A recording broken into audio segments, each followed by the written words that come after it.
4 pairs of manacles, 11 chains of iron, 6 locks, 2 pairs of stocks. A royal clerk wrote that list down in 1403, walking through a small religious house just outside the walls of London, counting up its property the way you would count spoons or candlesticks. Somewhere in that same building, on that same day, were 6 men described in the Latin of the report as mente capti, taken in the mind. The document never says outright that the chains were for the men. It just lists them together, the hardware on one page and the human beings on another, and lets you sit with the fact that a house of prayer with 6 mentally ill residents somehow needed 11 chains. That inventory is the first written glimpse we have of what Bethlehem Hospital was turning into. People would eventually stop saying Bethlehem. They shortened it to Bethlem, and then the London accent ground it down further into a single ugly syllable pair that ended up in the dictionary as a word for chaos itself.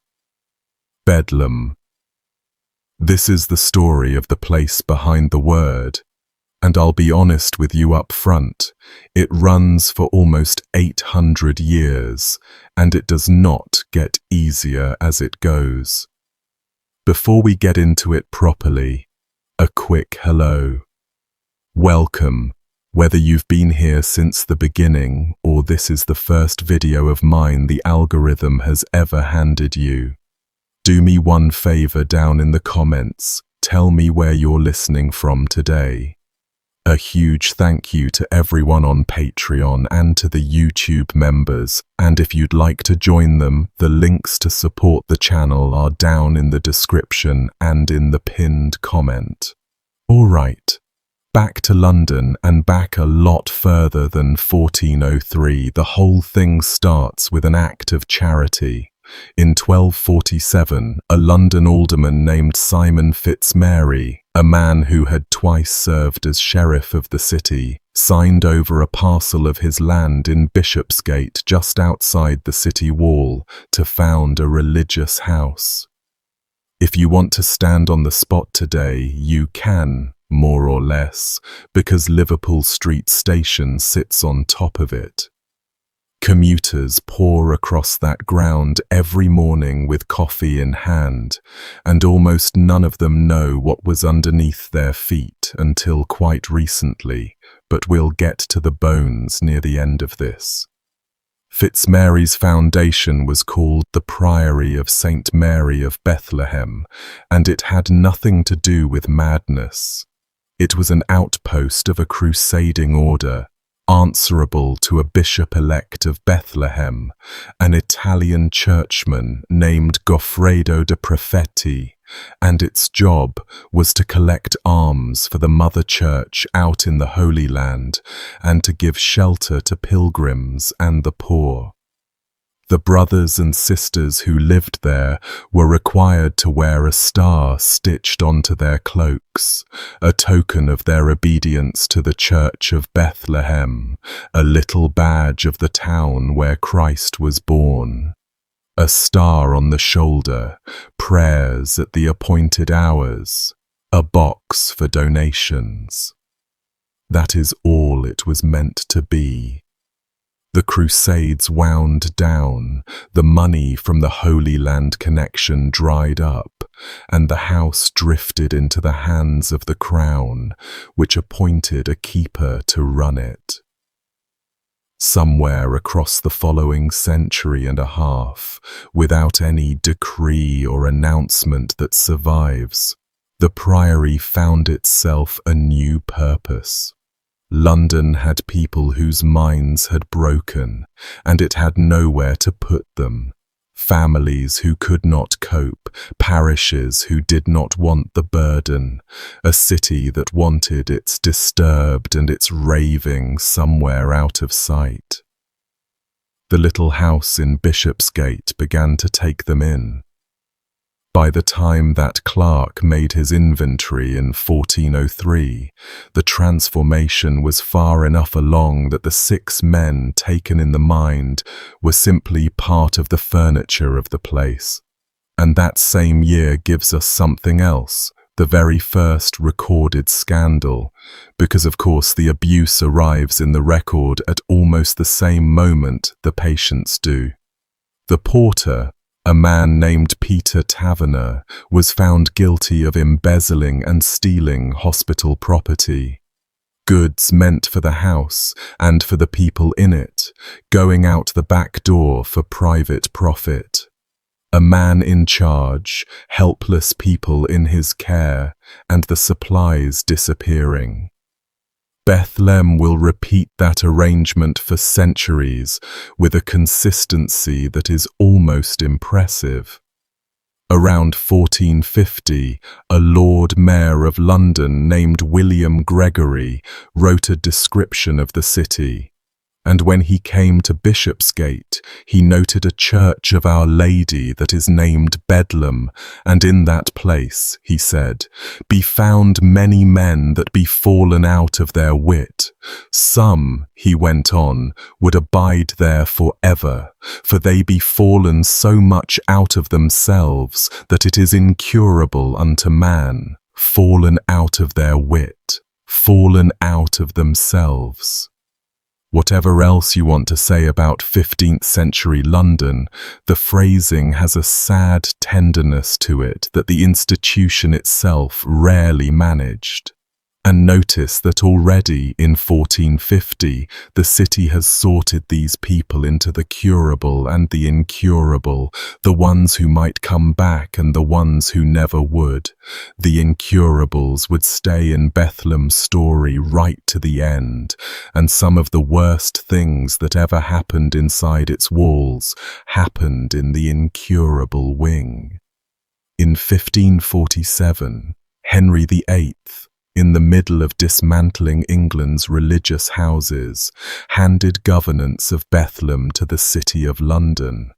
It became one of the 5 royal hospitals of the city, alongside St. Bartholomew's, St. Thomas's, Christ's, and Bridewell, and a decade later it was yoked administratively to Bridewell, the House of Correction, so that for the next several centuries the same governors ran London's prison for the disorderly and London's hospital for the mad as a matched pair.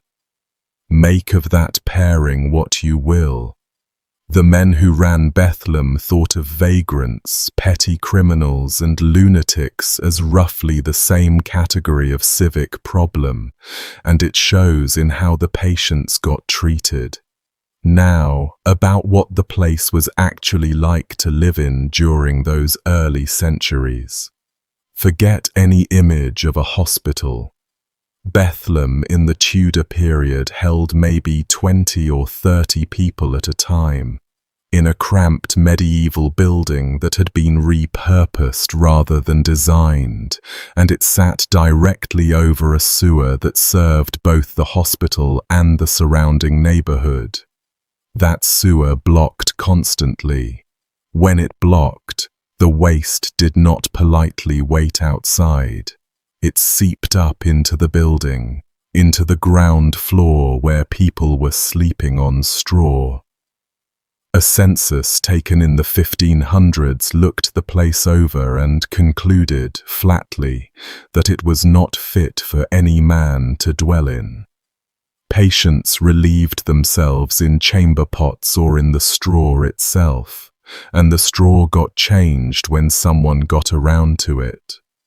In 1598, the governors carried out a formal visitation, an inspection, and their own report described the house as so loathsomely and filthily kept that it was not fit for any man to come into.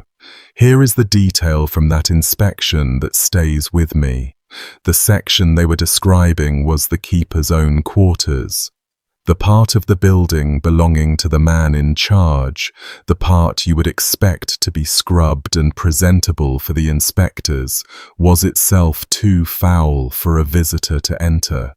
Whatever the cells looked like behind it, the governors either did not fully record or could not fully bring themselves to. Into this building, in 1619, walks the most spectacular villain of Bethlem's early history, and his story sets the tone for much of what follows. His name was Helkiah Crook. He was a physician to the court of King James I, a genuinely learned man, the author of a famous anatomy textbook called Microcosmographia that medical students studied for generations. He had campaigned hard to push out his predecessor at Bethlem, a man named Thomas Jenner, on the grounds that Jenner had no medical qualifications whatsoever, and on paper, Crook's appointment looked like progress. For the first time in its history, the hospital for the mad would be run by an actual doctor. What London got instead was a lesson in how little a medical degree guarantees. Crook barely showed up. He collected his salary and held the title of keeper, and he treated the hospital as a revenue stream. Under his watch, the steward helped himself to the food and clothing that charitable Londoners donated for the patients. Bread, meat, cheese, warm garments given by people who felt sorry for the lunatics of Bedlam, siphoned off and sold or consumed by the staff. Crook pocketed hospital funds directly and sold off parcels of Bethlem's land for his own benefit. The patients, meanwhile, wore rags and went hungry in a building where the sewage came up through the floor. It took 12 years for anyone with power to look closely. In 1631, the governors inspected and found the patients likely to starve. Those are the words in the record. Not underfed, not poorly provisioned, likely to starve. Human beings, locked in, unable to leave, unable to complain to anyone who mattered, wasting away inside a charitable hospital while its keeper, a royal physician, a celebrated anatomist, let it happen because attending to them was beneath his time. King James, Crook's protector, was dead by then, and Charles I ordered an investigation. In 1632, Crook was finally dismissed for absenteeism, for embezzlement, and, in the phrasing of the proceedings, for failing to pursue any endeavour for the curing of the distracted persons. Any endeavour. In 13 years, none. Crook suffered no real punishment beyond the loss of the post. He lived on comfortably enough and died in 1648. The people who starved under his keeping have no names in the record at all. That imbalance, the named and remembered official against the anonymous dead, runs through this entire story. The further we go, the more the patients start to get names, and the harder the whole thing hits when they do. Bethlem limped through the civil wars and the Commonwealth in its rotting Bishopsgate building. And then came the 1660s, the decade London burned. The Great Fire of 1666 actually spared Bethlem. The flames stopped short of Bishopsgate, but the rebuilding fever that swept the city afterwards reached the governors all the same. Their medieval house was collapsing, damp, disgraceful, and far too small. They decided to build something new, and what they built is one of the strangest architectural decisions in the history of medicine. The governors hired Robert Hooke. If that name rings a bell from school science lessons, yes, that Robert Hooke, the physicist of Hooke's law of elasticity, surveyor to the City of London, professor at Gresham College, and Christopher Wren's right hand in rebuilding the burned city. Between 1674 and 1676, on a strip of ground at Moorfields just south of what is now Finsbury Circus, Hooke put up a new Bethlem, and what he raised at Moorfields was, by every visual measure, a palace. The facade was pale stone, roughly 540 feet long, ornamented with columns and crowned with a cupola, fronted by formal gardens behind handsome railings. Contemporaries said it had been inspired by the Tuileries, the palace of Louis XIV in Paris, and more than one visitor compared it to Versailles. It was among the grandest public buildings London had seen since the fire. Inside, on the two main floors, galleries ran the entire length of the building, vast corridors more than 1,000 feet from end to end, and around 13 feet high, with iron grills dividing the men's side from the women's. Capacity jumped from around 60 patients to over 150, and at the entrance gates, reclining on the piers, the sculptor Caius Gabriel Cibber installed two enormous stone figures, two naked male giants stretched out above the heads of everyone who walked in. Londoners named them Raving Madness and Melancholy Madness. One lies twisted, mouth open, wrists chained. The other lies slack, vacant, staring at nothing. They were the two official categories of patient, carved in Portland stone and mounted over the door like a warning or an advertisement, and honestly the line between those two things at Bethlehem was never very thick. Visitors could not believe what they were looking at. A writer named Ned Ward, who toured the building in 1699 for his book The London Spy, mistook it at first for the Lord Mayor's palace, and wrote that he could scarcely believe so stately a structure could be designed for any quality inferior. When he learned what it was, his verdict came out sharper. He thought they were mad, he wrote, that built so costly a college for such a crack-brained society.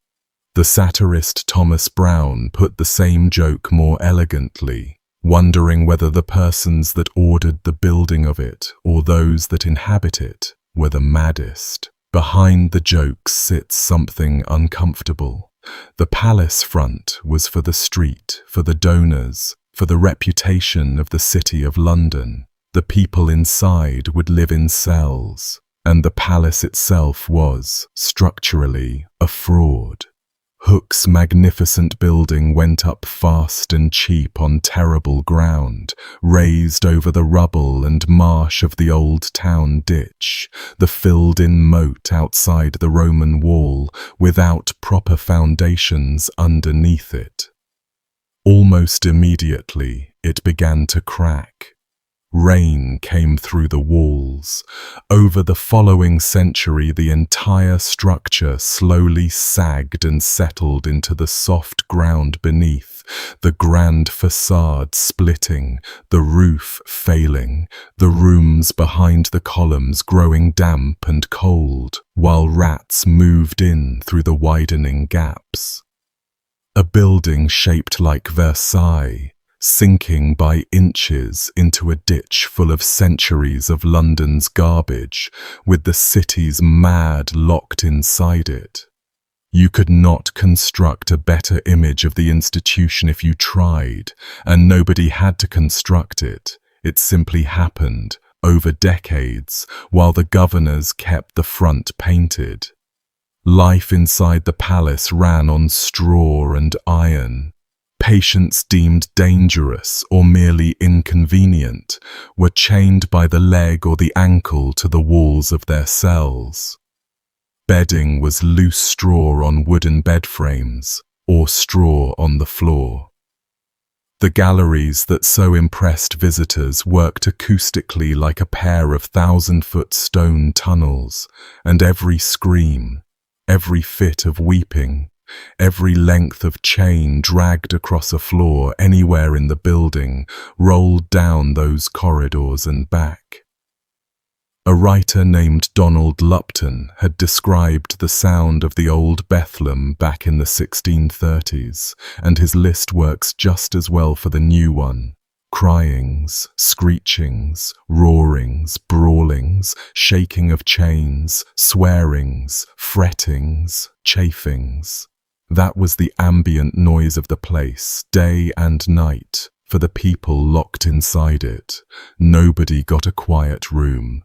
Sleep happened when it happened inside that. The cold ran as a regime of its own. Many of the cells were unheated. The windows in parts of the building were unglazed, open to the air through bars, and patients wore what they had or what the hospital grudgingly issued. Sometimes a single loose garment called a blanket gown, sometimes nothing. The reasoning, and you will meet this idea more than once in this story, held that the mad did not feel cold the way sane people did. Insensible to cold, the phrase went. On the strength of that belief, men and women sat naked or half-naked in stone rooms through London winters, and the staff walked past them in coats. Getting into Bethlehem, by the way, was a process with paperwork, and the paperwork tells you plenty. A family, a parish, or a friend petitioned the governors, and the candidate was brought up to be looked over on committee day, judged mad enough and poor enough to be worth a bed and still curable. Then came the bond. Before a patient was accepted, someone on the outside had to put up sureties, a formal financial guarantee, promising to supply the patient with clothing, to take them away when the hospital was done with them, and, if it came to it, to pay for the burial. The burial clause was standard, printed into the arrangement, agreed at the door. The institution planned for your death as part of your admission, and everyone signed. The hospital also ran on a clock. A curable patient got roughly 12 months.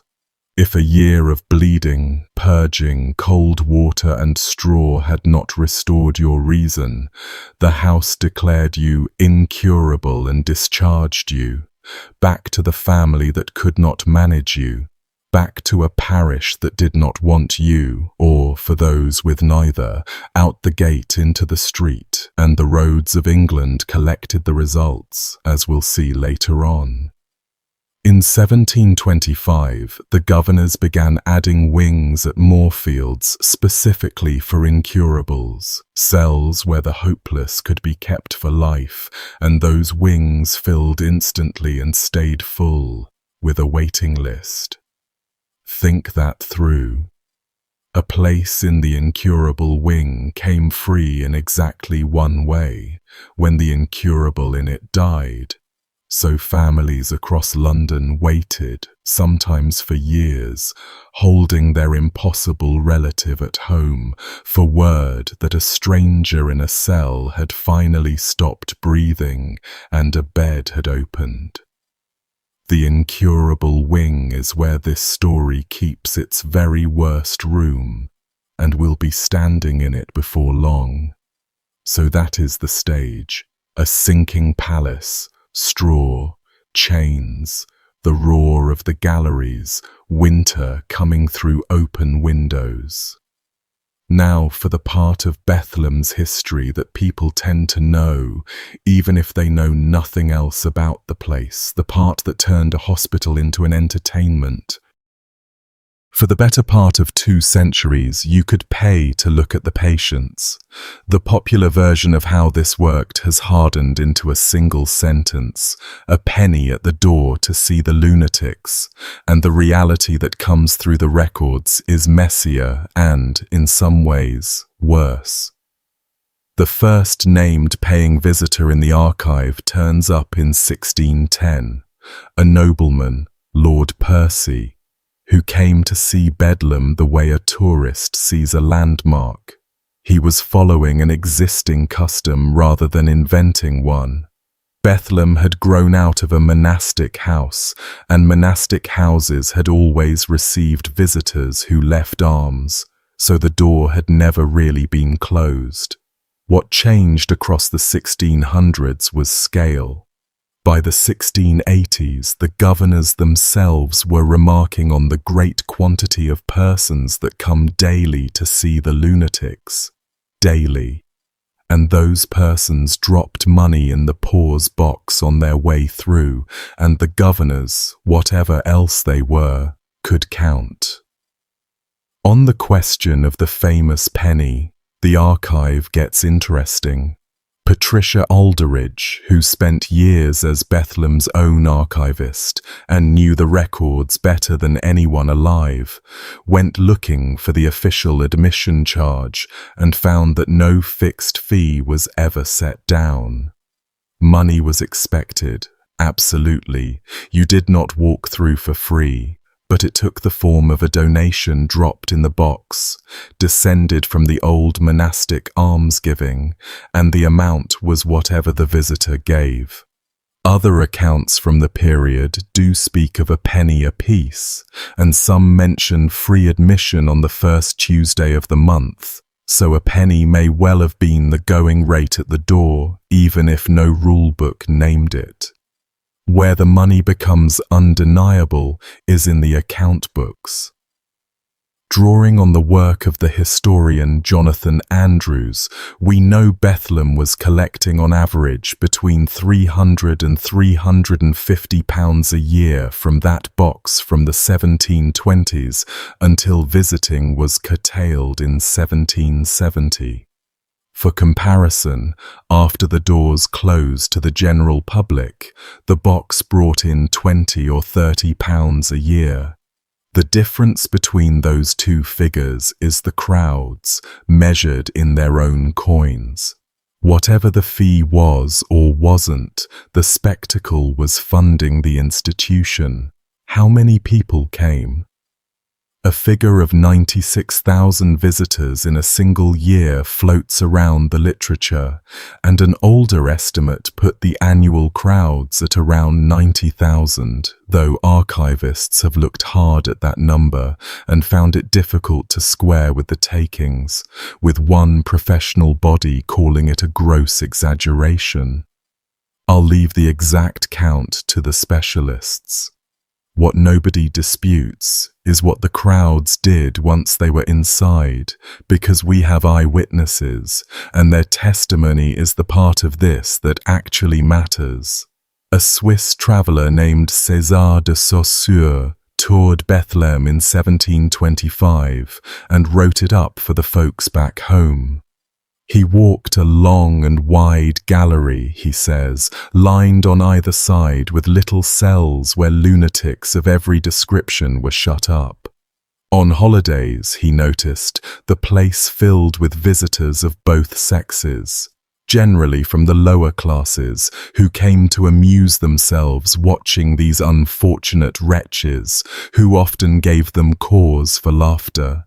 Amuse themselves. Cause for laughter. He is describing a zoo, and he knows he is describing a zoo, and the animals are human beings chained in cells. Another 18th century account describes what a holiday actually looked like inside those galleries. 100 people at least suffered unattended to run rioting up and down the wards, making sport and diversion of the miserable inhabitants. Unattended. Nobody supervised the crowds. They surged along those 1,000-foot corridors, whole families, young men with their sweethearts, children, drunks, pressing up against the cell doors. And when a patient sat quietly and refused to perform, they poked at him through the bars. They jeered and mimicked, threw things, rattled the doors, whatever it took to provoke the reaction they had paid for. The account goes on to say that some patients were provoked by the insults of this holiday mob into furies of rage, which was, of course, the show. A raving lunatic straining at his chain was worth the trip. A melancholy man weeping in the straw was worth slightly less, but still something. Vendors worked the crowds. Drink was sold, nuts and fruit, so you could refresh yourself between cells. On the great holidays, Easter and Whitsun, the press of bodies in the galleries was apparently something closer to a fair than a hospital corridor. The governor's own minutes complain about what the crowds got up to beyond the mockery. The galleries had become a resort for the idle and the dissolute, a promenade where young men came to meet women, where pickpockets worked the crush, where assignations were arranged in front of the cells, and the hospital found itself hosting, on its holiest earning days, something between a carnival and a brothel's waiting room, with the insane as the decor. Servants slipped out to Bedlam on their afternoons off the way a later century would go to the pictures. Now take that scene from the other side of the bars. You are ill. Your mind, through no act of your own, has come apart, and your family has delivered you to this place. And you are chained by the ankle in a stone cell with straw on the floor. And on the holy days of the year, the days you might remember from your old life as feasts, hundreds of strangers stream past your door, laughing and eating, pointing you out to their children. Some of them poke you with sticks or canes to see what you'll do. If you scream at them, they laugh harder. If you weep, they move on to a better cell. This is every holiday for years. Some of the people who endured that had lucid intervals, stretches of clarity where they understood exactly what they were and exactly what the crowd saw. Now consider a lucid hour in that gallery and what it must have felt like. Defenders of the practice existed, and their argument deserves to be heard, if only for what it says about the period. Public visiting, the governors could claim, brought in money the hospital needed, and it kept the institution open to inspection. Anyone could walk in. Nothing, in theory, could be hidden. Relatives could see their people. Charitable Londoners could be moved to give. A sermon of the age might even have called the tour morally instructive, a lesson in the fragility of reason. Look upon these wretches and consider what man is. Whether any meaningful fraction of the holiday mob came away morally instructed, the record does not say, though the accounts of poking sticks suggest a guess. In 1770, the governors ended it. Unrestricted public visiting stopped, and from then on entry required a ticket signed by a governor. The tone of the change was reformist, an end to the indignity, a recognition that the crowds were making patients worse, and by the standards of the day it surely was a mercy. The galleries fell quiet on holidays. Nobody rattled the doors anymore. The respectable still came in small ticketed parties, and the visits kept a strange prestige. Samuel Johnson himself toured the wards with Boswell in 1775, and Boswell set down afterwards how heavily the sight of the patients pressed on them both. A ticket changed the class of the audience. The people in the cells stayed the exhibit. But follow the thought one step further. the way several historians have. For all their cruelty, the crowds were eyes. Thousands of ordinary Londoners passed through those wards every year and saw, at minimum, the outline of how patients lived. After 1770, the doors closed, the tickets went to the respectable few, and for the next 45 years, almost nobody from outside looked at the inside of Bethlem at all. The staff had the galleries to themselves, along with the chains, the baths, the feeding irons, and the total certainty that no outsider would be along to ask questions, and staff with absolute power over locked-in people behave historically in ways that this story is about to document in sworn detail. What went on in that privacy we know, because in 1814 and 1815, a handful of determined men finally forced the doors open and wrote down what they found, and their reports are some of the darkest documents in English medical history. We are heading there. But first, the doctors, and what they thought they were doing all those years, since the treatments make up a horror of their own, administered with total confidence by respectable men for 200 years. The medicine of Bethlem rested on a theory older than the hospital itself, the humoral system inherited from the ancient physician Galen. The body, in this scheme, ran on fluids, humours, and illness of any sort, including madness, meant the fluids were out of balance, and the cure for imbalance was evacuation. Get the bad matter out through the veins, out through the bowels, out through the stomach, out through blisters raised on the skin. Every treatment Bethlem offered for 2 centuries reduces, in the end, to that one idea: emptying the patient. From the 1630s, the hospital kept physicians, surgeons, and apothecaries on the books, and their standard regimen was bleeding, purging, and vomiting.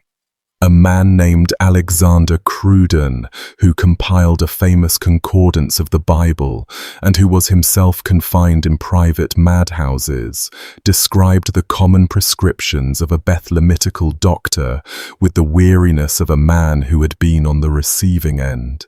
A purge and a vomit, he wrote, and a vomit and a purge over again, and sometimes a bleeding, no great mystery, as he put it. No great mystery. 3 tools rotated for every patient, for every condition, for life. And here is the detail about Bethlem's medicine that I find hardest to get past. The treatments were seasonal and they were universal. Every spring, as reliably as the season itself, the entire hospital population was bled, blistered, and purged. Not the patients who seemed to need it. Everyone. The melancholy old woman and the raving young man, the epileptic and the catatonic, whoever happened to be in the cells that April, all of them bled from the arm on schedule.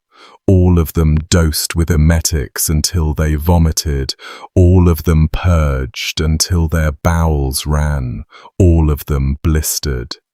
Madness was treated by the calendar. When the physician Thomas Monro was eventually asked under oath why the hospital did things this way, his answer has become famous, and we will get to it. But I can tell you now that it amounted to, that is how it has always been done. Walk through the treatments one at a time, slowly, because each of them was a physical experience that real people went through, some of them dozens of times. Bleeding meant the lancet. A small blade opened into a vein, usually at the crook of the arm, and blood run off into a bowl until the physician judged enough had gone. For a frightened patient, the procedure required holding, which meant keepers pinning the arms while the blade went in. Weak patients were bled on the same schedule as strong ones. Blood loss on top of a starvation diet, in an unheated cell, in a body already ravaged by illness, and the spring bleeding came around annually, whether the previous one had nearly killed you or not. Purging and vomiting were chemical.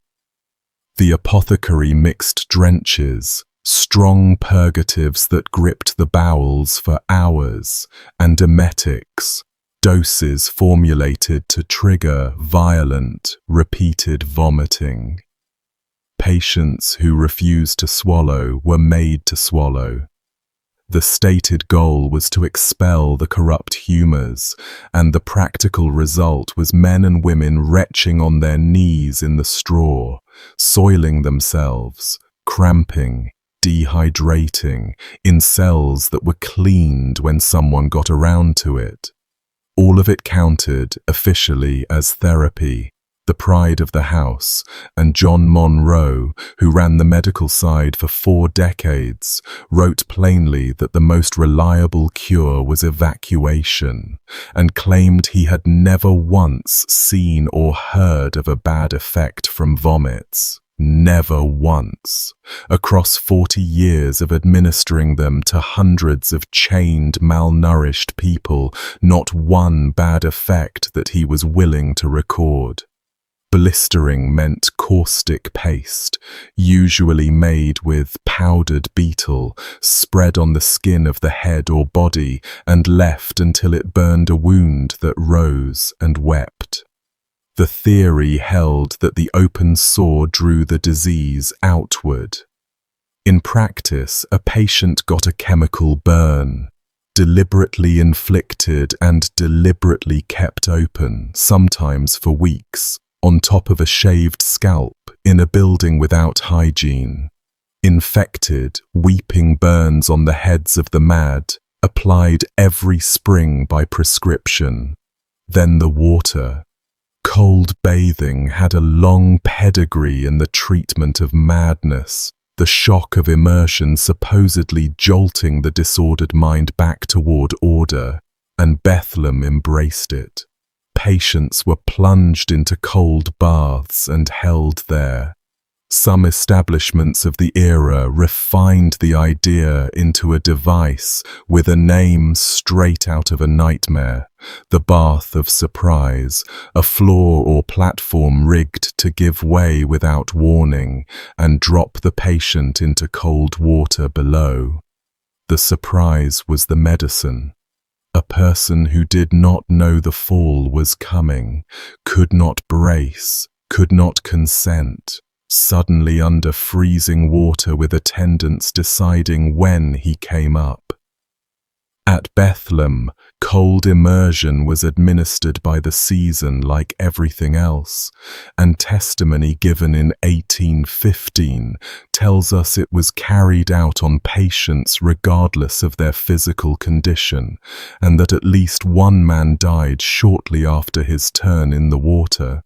His name was Fowler, and his name will come up twice before this video is done, because 2 separate witnesses remembered how he died. The rotating chair might be the purest expression of the era's thinking. The idea traced back to Erasmus Darwin, physician, inventor, grandfather of Charles, who proposed that spinning a patient could rearrange the contents of the brain, and a doctor named Joseph Mason Cox developed the notion into working machinery. A chair, or in some versions a swing, suspended so that attendants could rotate it, with the patient strapped in. The speeds recorded reach 100 rotations per minute. Other accounts describe 40 turns at a stretch, kept up for as long as an hour. Strap a human being into that and spin them, and the body does what bodies do. Vomiting, first and violently, then loss of bladder and bowel control. Then, at the far end, unconsciousness. Every one of those outcomes was recorded as progress, since evacuation was the goal and terror itself was considered clinically useful. Patients begged not to be put in the chair, and their begging demonstrated, to the medical mind of the day, that the chair worked, since a treatment the mad feared was a treatment that gave the physician leverage.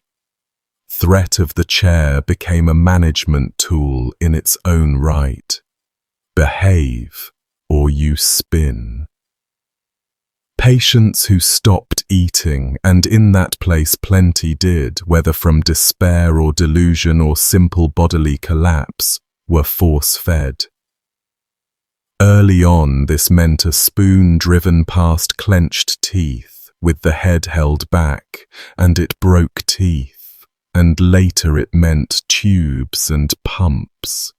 Refusing food was not permitted to succeed. A person who had decided, in whatever corner of their broken reasoning to be done, was pinned by keepers and filled. And underneath all of it, holding everything in place, the iron. Chains fixed to walls, ankle rings, leg locks, iron collars around the neck, manacles, and for the more refined restraint, the straight waistcoat, canvas sleeves crossed and bound behind the back. A chained patient could be left for days, weeks, in some cases, years, and the chain solved every staffing problem at once. One keeper could manage a corridor of chained people. A chain drew no wages and never slept. When we get to the 1815 testimony, you will hear what long-term chaining did to human bodies, and I will warn you now, one of those accounts involves an iron working its way through a man's living flesh, and it is exactly as bad as that sounds. Put names on the men presiding over this system. For well over a century, Bethlem's medicine was a family business, the Monroes, 4 generations of them in an unbroken chain of their own, father to son, from 1728 into the 1850s. James Monroe came first, appointed physician in 1728, descended from a Scottish family that had left after backing the wrong side of a rebellion.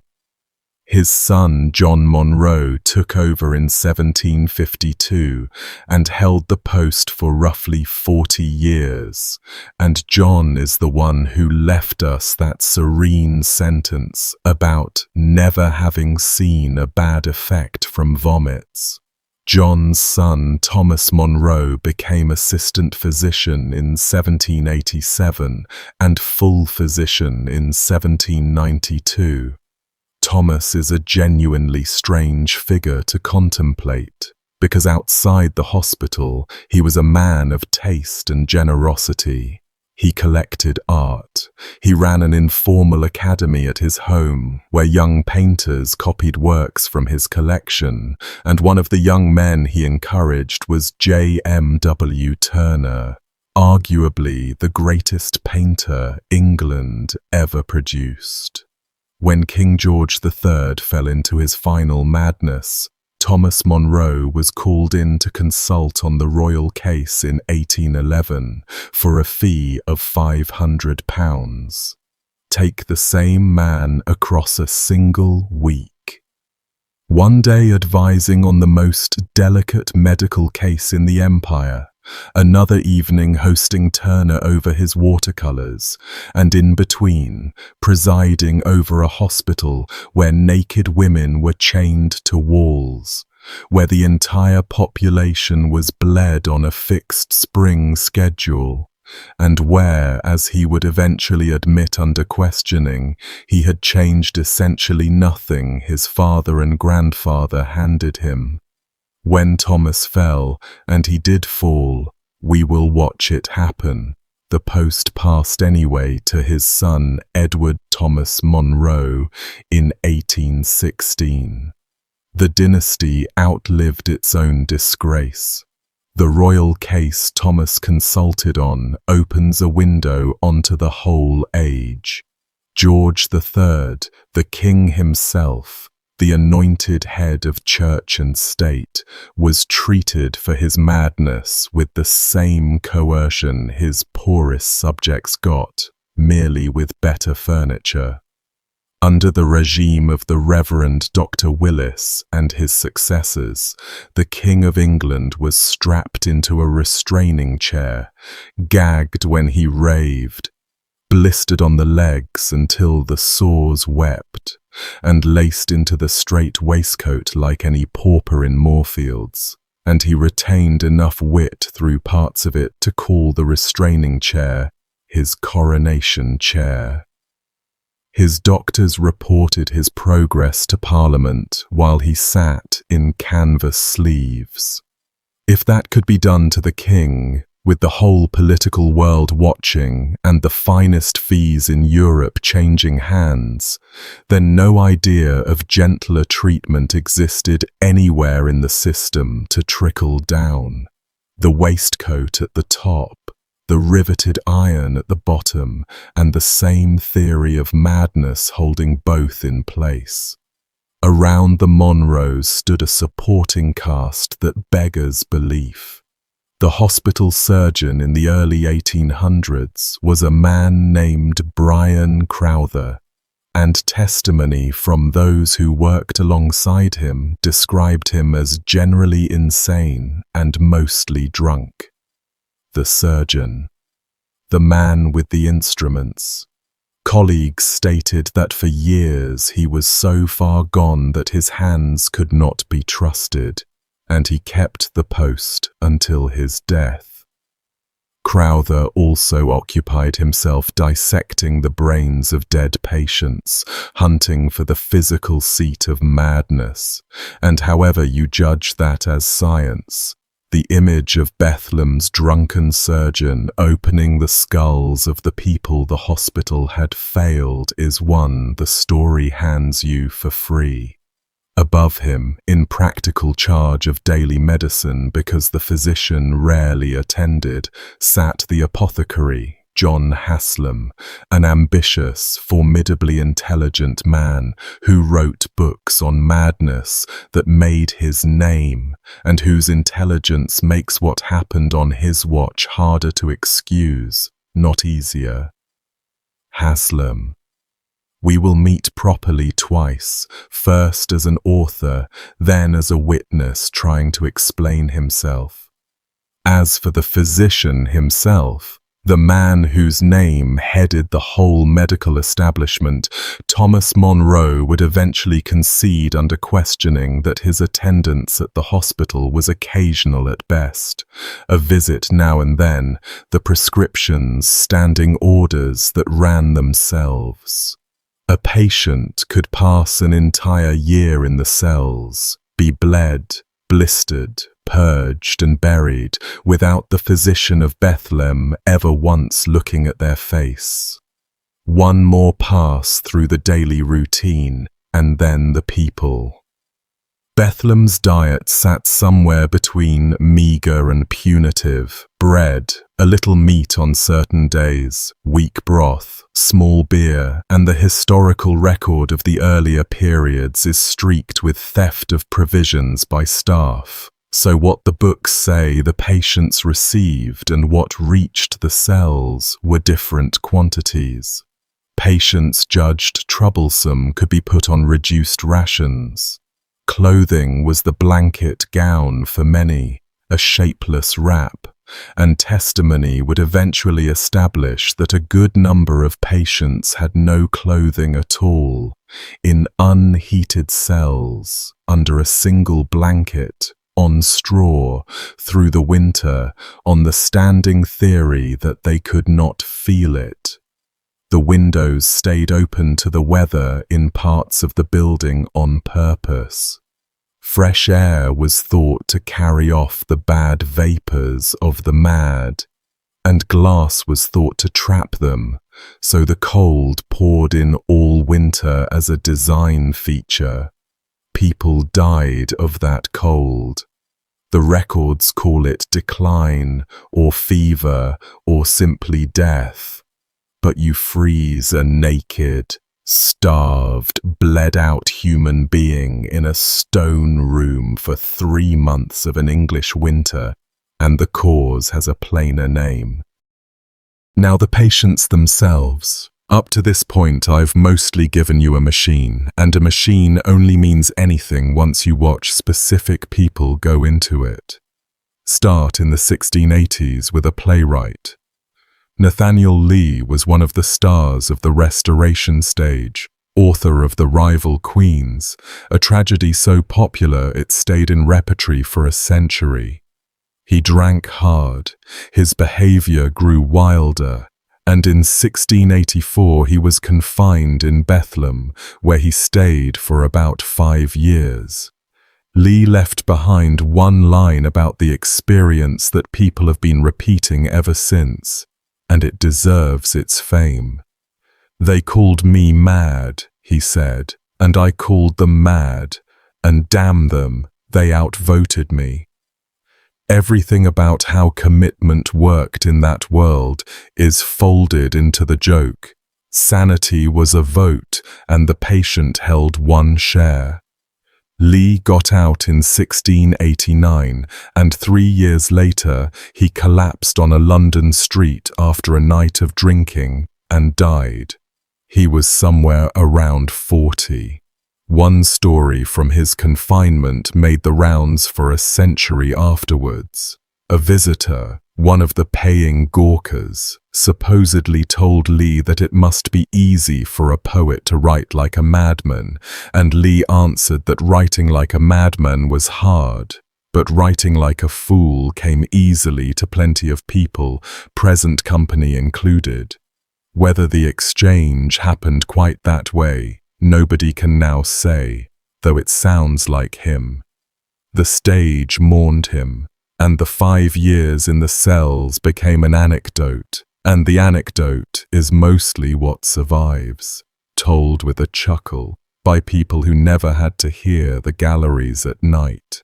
A century on, Bethlem received one of the most extraordinary women in 18th century England, and her ending is one of the quiet tragedies of this whole story.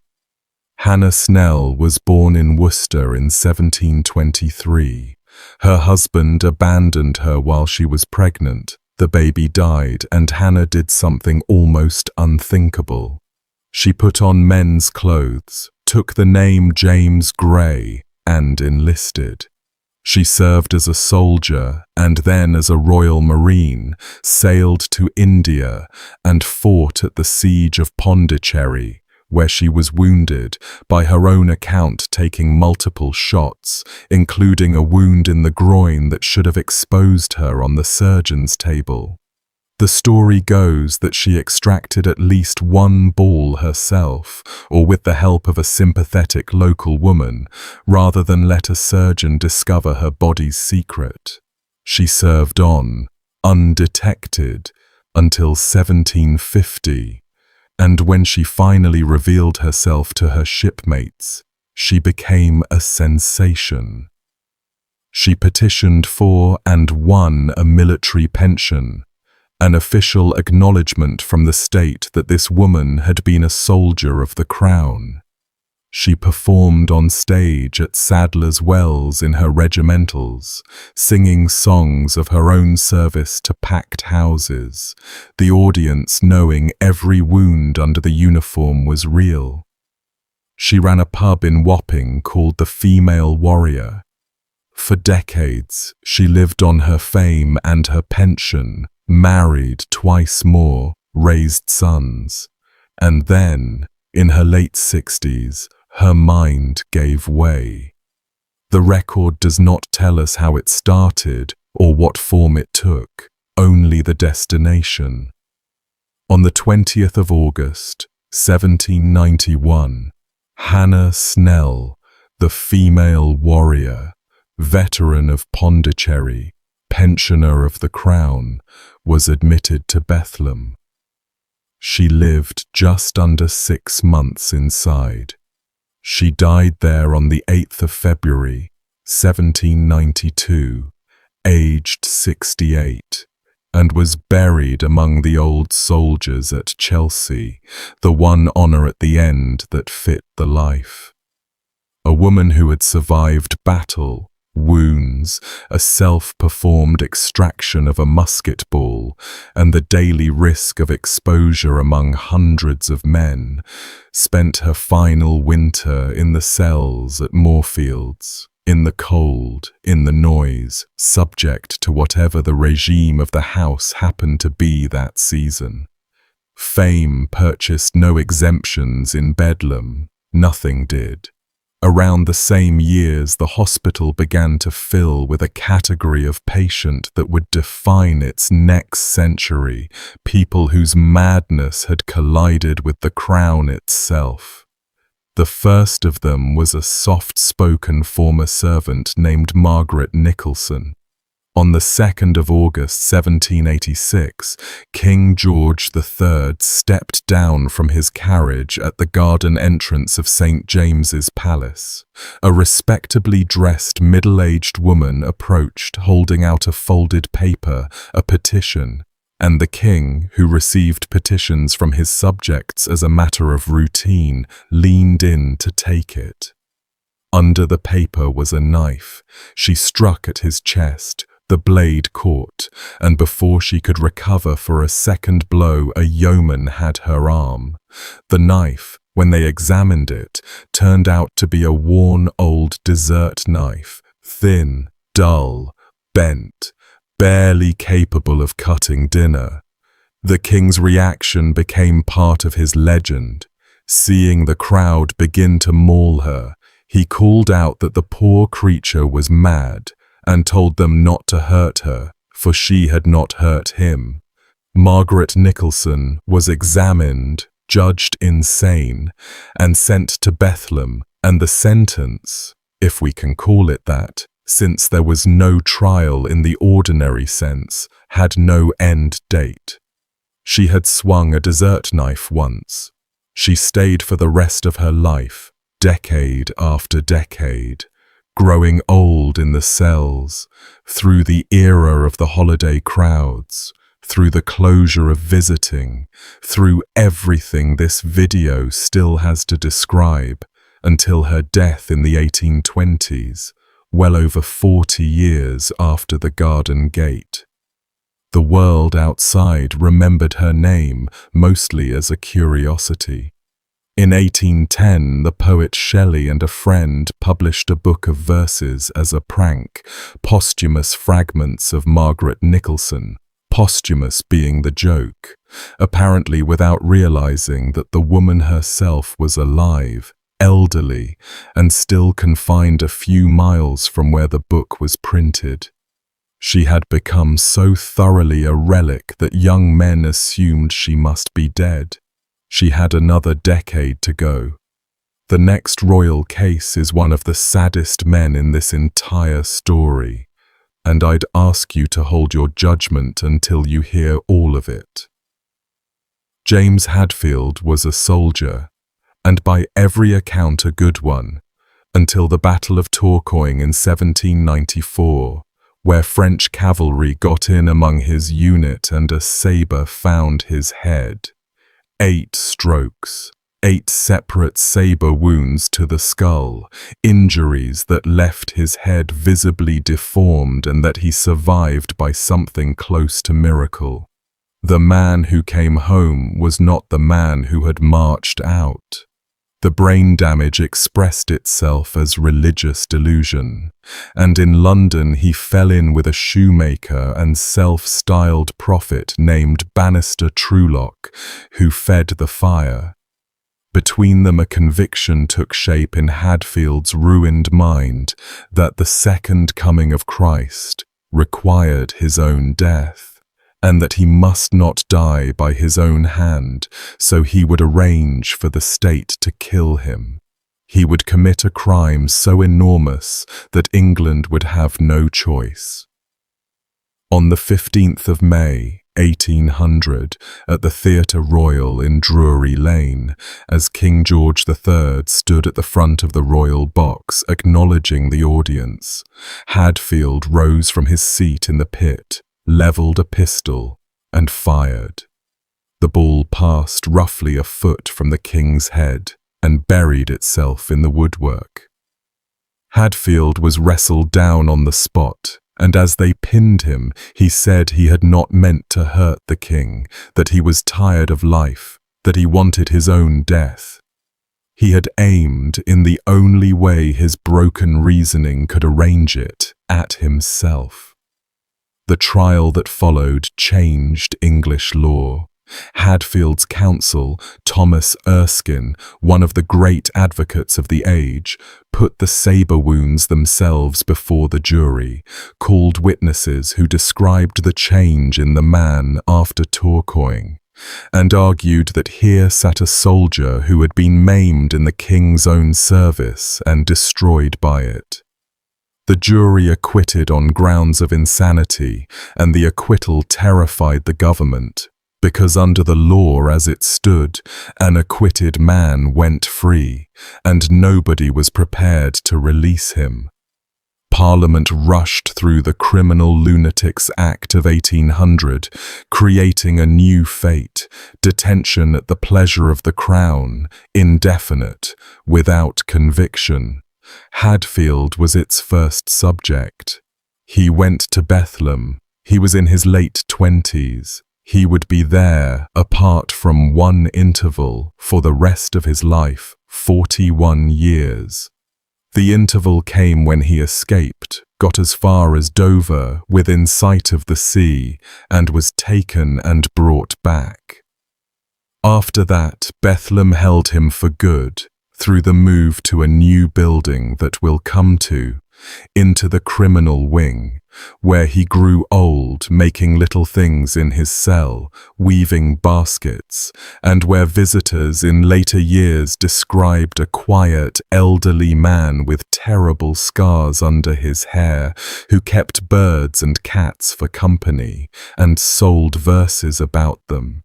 He sold his baskets and his little poems to the visitors the rules allowed, mourned his birds when they died, and by the accounts of those later years had become one of the gentlest inhabitants of the criminal wing.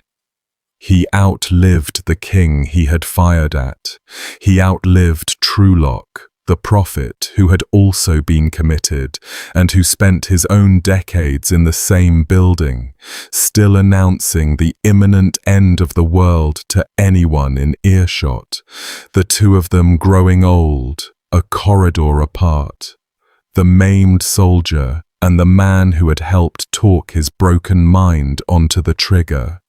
James Hadfield died in Bethlehem on the 23rd of January 1841 of tuberculosis, having spent 2/3 of his life confined for a crime a jury had agreed he was not responsible for, the whole long grey stretch of it flowing from a few seconds of French cavalry work in 1794. The state never punished him technically. It only never let him go. While Hadfield was settling into his first years of confinement, a few cells away sat a man whose case would end up in the textbooks, the first fully documented case of what a later century would name paranoid schizophrenia. His name was James Tilly Matthews, and his story is so strange that I have to keep reminding myself none of it is invented. Matthews was a London tea broker, respectable, married, politically idealistic, and in the 1790s he got himself entangled in real and genuinely dangerous back-channel diplomacy between revolutionary France and Britain, crossing to Paris, carrying messages, trying single-handedly to prevent a war. The French eventually imprisoned him for years as a suspected double agent. The man who returned to London had been through real conspiracies and real dungeons, and somewhere in all of it, his mind crossed a line that the people around him could see and he could not. In 1796, he stood up in the public gallery of the House of Commons in the middle of a debate and screamed the word treason at the ministers below. For shouting one word at the government, he was taken up, examined, and in 1797 delivered to Bethlehem. He never really came out.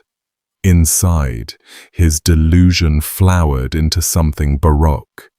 Matthews became certain that a gang of French agents, 7 of them, he could name them, describe them, sketch them, operated a machine hidden in a cellar near the seats of power in London.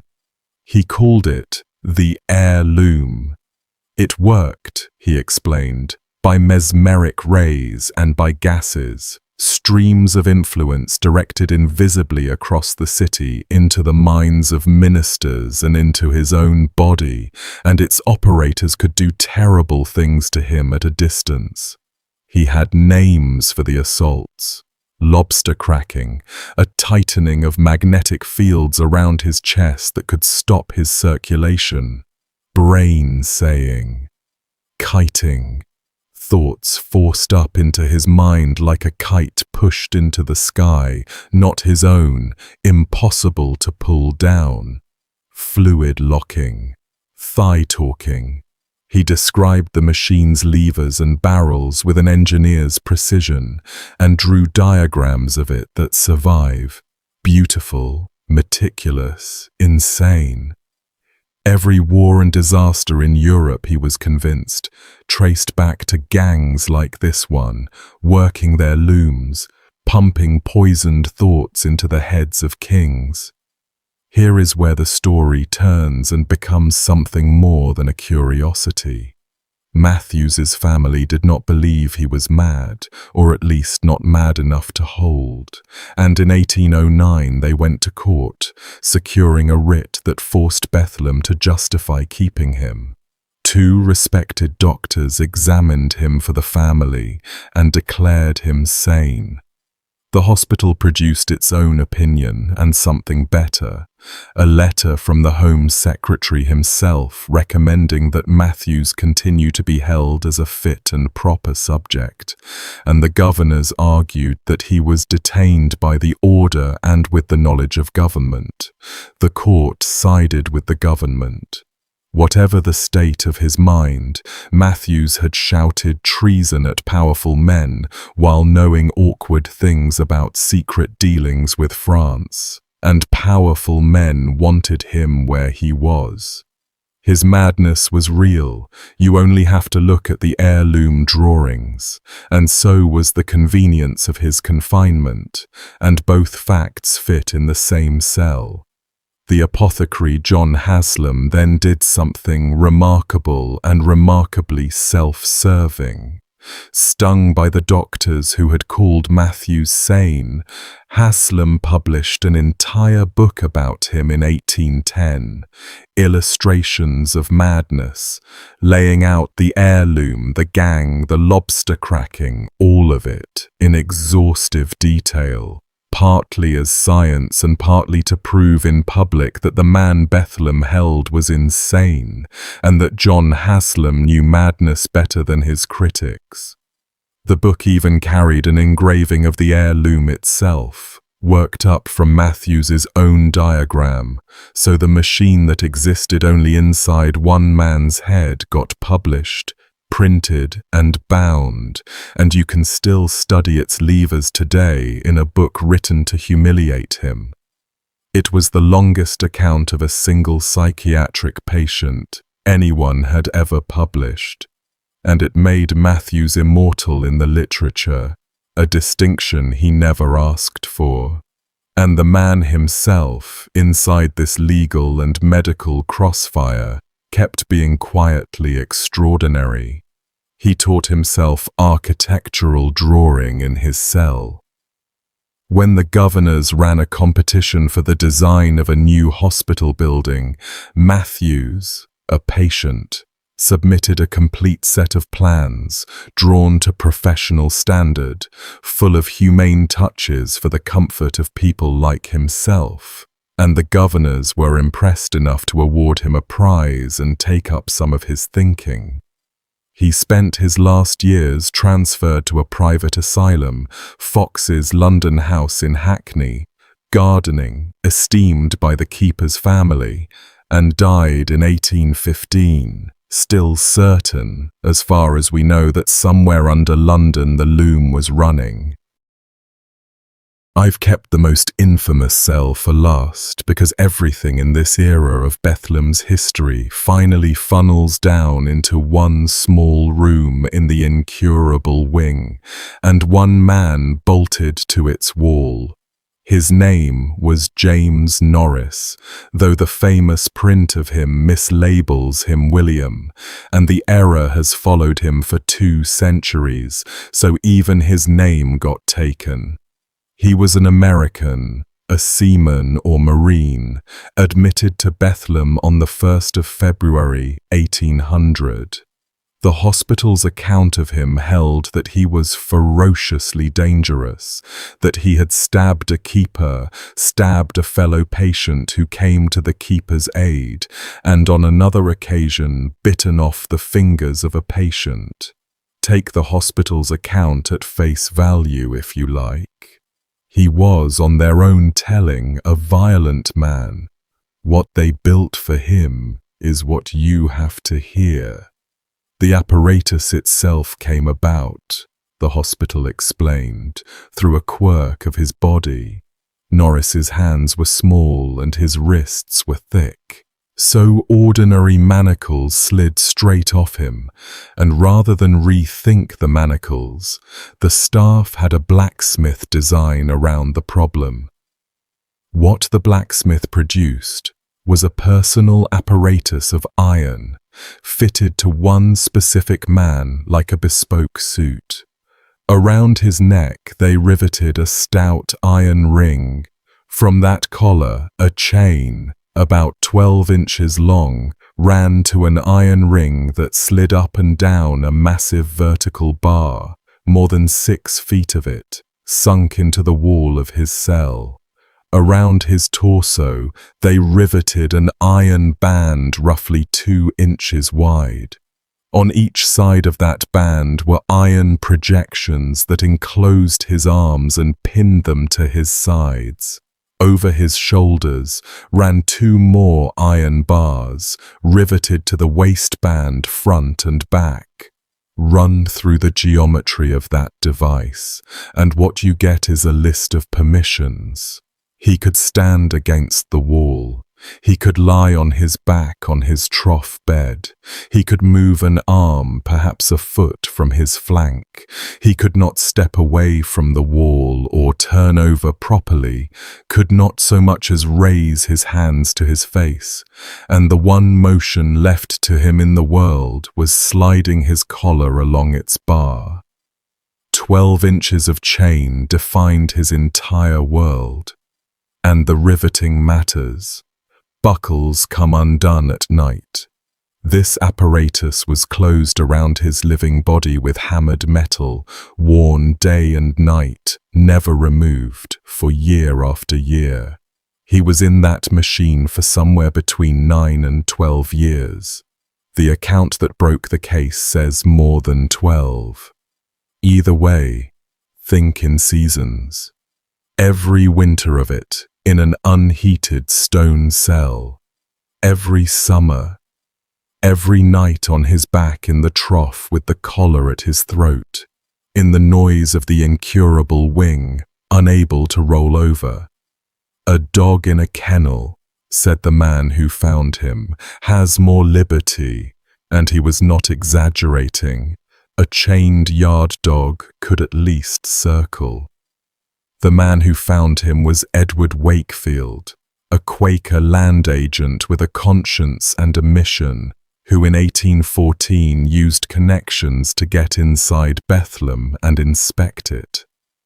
On an upper floor of the incurable wing, in that cell, he came face to face with Norris in the harness, and what stunned him almost as much as the iron was the prisoner inside it. Norris was about 55 by then, and he was lucid. Books lay in his reach, histories and biographies he worked through in his trough. He followed the newspapers and could discuss the progress of the war against Napoleon in detail. A cat lived in the cell with him, and he cared for it, one warm creature against 12 years of iron. Visitors who spoke with him found him calm, coherent, and courteous. Wakefield brought others to see. 6 members of Parliament climbed those stairs at various points, and every one of them came away recording that the man riveted to the wall was rational and quiet. Wakefield understood exactly what would move the country. He brought an artist, George Arnold, into the cell to sketch Norris from life, seated in his irons, and from that sketch the caricaturist George Cruikshank produced an etching, published by William Hone in 1815, under a long title that spelled it out for anyone who could not manage the picture. An insane American, riveted alive in iron, and for many years confined in that state, by chains 12 inches long, to an upright massive bar in a cell in Bethlehem. Riveted alive. The print was laid before Parliament and sold in the streets of London, and respectable Britain got to stand where Wakefield had stood and look at what its most famous charity had been doing in the dark since the doors closed to the public in 1770. The image did what images do. It went everywhere. The hospital, under pressure, struck the harness off in 1814. Norris remained confined, of course, but the iron came away, and after more than a decade the man could turn over in bed, lift his hands, stand clear of the wall. His body had nothing left to enjoy it with. The years in the apparatus had wrecked him. Wasted muscle, ruined lungs, and within weeks of his release from the irons, James Norris was dead, of pneumonia or consumption, depending on the account. Freedom arrived precisely in time to be useless. His cat is not mentioned in the record after that, and his grave is not marked. And the print that carries the wrong first name is the only likeness of him on earth. Why was the country suddenly ready to be outraged after centuries of shrugging? Partly this. By the time Wakefield climbed those stairs, an alternative already existed, working, visitable, and quietly humiliating to everything Bethlem stood for. In 1796, a Quaker tea merchant in York named William Tuke had opened a small establishment called the Retreat, after a Quaker widow named Hannah Mills died in the York Asylum under circumstances her family was never allowed to examine, having been refused permission even to visit her. The Retreat ran on a proposition the medical world found almost eccentric, that mad people were still people, and it followed the idea wherever it went. Chains were absent, and so were the seasonal bleedings. Patients ate with the staff, walked in gardens, kept animals, took tea, worked at small tasks, and were spoken to with courtesy, and the approach came to be called moral treatment, and its recovery figures embarrassed every chained ward in England. So when the reformers went after Bethlem, the old defence, that nothing gentler was possible with such patients, had a standing counterexample with an address, a modest house in Yorkshire where the incurable turned out rather often, to be curable, provided nobody riveted them to a wall first. The Norris print gave the reformers their battering ram, and in 1815 the House of Commons appointed a select committee on madhouses, with Bethlehem squarely in its sights, continuing its work into 1816. Witnesses were summoned, sworn, and questioned, and the transcripts of those hearings are where the closed decades finally give up their contents. I'm going to take you through what the committee heard, mostly in the witnesses' own terms, and none of this is a novelist's reconstruction. All of it was said under oath, in a committee room, by people who had walked the galleries themselves. Start with the staffing, since it frames everything else. The men's side held around 75 or 76 patients. Attending them, 2 keepers and an assistant, 3 men for 76 patients, many chained, many violent, many dying. The women's side ran on similar numbers. At that ratio, care in any meaningful sense was impossible, and the institution's answer, as always, was iron, since a chained patient needs no watching. Wakefield and the other witnesses described what the galleries actually contained. In the men's wing, roughly 1 patient in 5 lay stark naked upon straw, each in a separate cell, with a single blanket or rug for covering, and chained to the bedplace, a wooden structure the testimony describes as shaped like a trough. A feeding trough, in shape and in function, holding a naked human being on loose straw, with a chain running from the wall to the man inside it. 1 in 5. In an English winter, in a building with open windows, in the charity hospital of the City of London, in the reign of George III. The committee also asked what the clothed patients wore, and the answer was the blanket gown, described to the members as the standard dress of the house, a single loose wrap of blanketing with nothing under it, leaving the legs bare, in those unheated galleries, all winter. Evidence about the restraints kept circling back to staffing. With 3 attendants to a wing, irons went on when supervision thinned, patients chained down not for anything they had done but for the convenience of a rota, and none of this had been volunteered by the hospital. Wakefield had to force every fact into the light.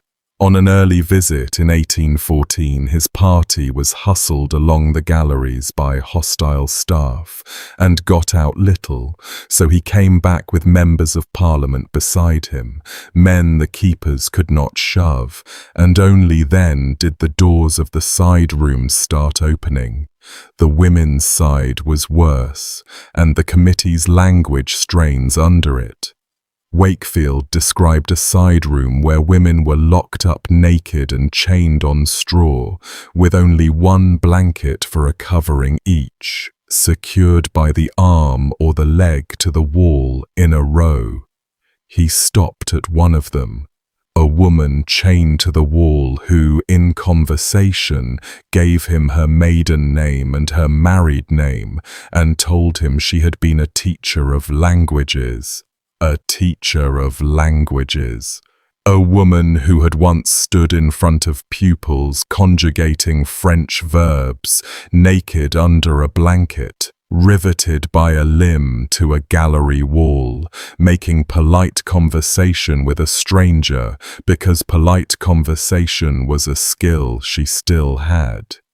The committee members struggled to conceive, they recorded, of a human being in a more degraded and brutalizing situation, and other women hung on the same wall to either side of her, equally naked, equally chained, most of them beyond conversation entirely. Testimony established that the cold immersions ran on schedule regardless of any individual's condition, and here the name Fowler enters the official record. A patient, unwell, was put through the cold water treatment, and shortly afterwards, he was dead. The committee heard it plainly. A second and uglier version of Fowler's death was already circulating in print by then, and I'll give you that one in a moment, from a witness who claimed to have been much closer to the bath than any member of Parliament. The medical officers came in for questioning one by one, and their answers, given freely and without much apparent shame, tell you more about the institution than any description of the cells. John Asylum, the apothecary, the clever author of Illustrations of Madness, the man in practical charge of daily treatment, was pressed on the running of the wards and conceded, among much else, a fact that lands like a stone. A female patient in his hospital had been made pregnant twice during her confinement. Twice. One of the pregnancies miscarried.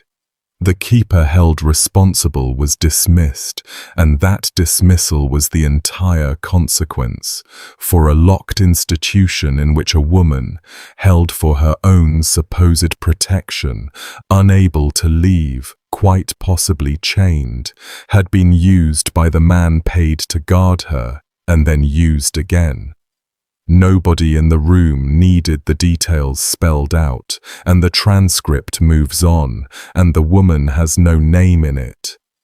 Then Thomas Monroe, physician of Bethlehem, fourth in his line, took his seat and gave the committee the sentences his family had been building toward for 90 years.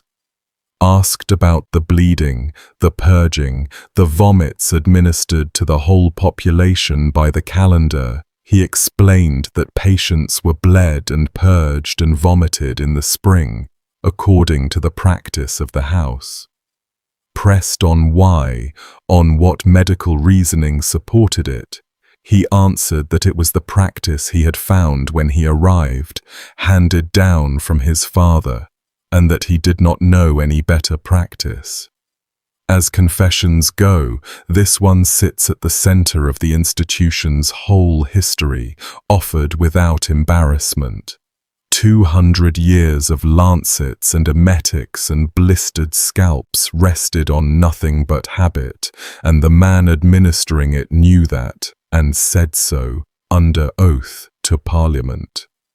Monroe also let slip his view of the chains, and I'll give it to you close to word for word. Irons, he indicated, were fit only for pauper lunatics.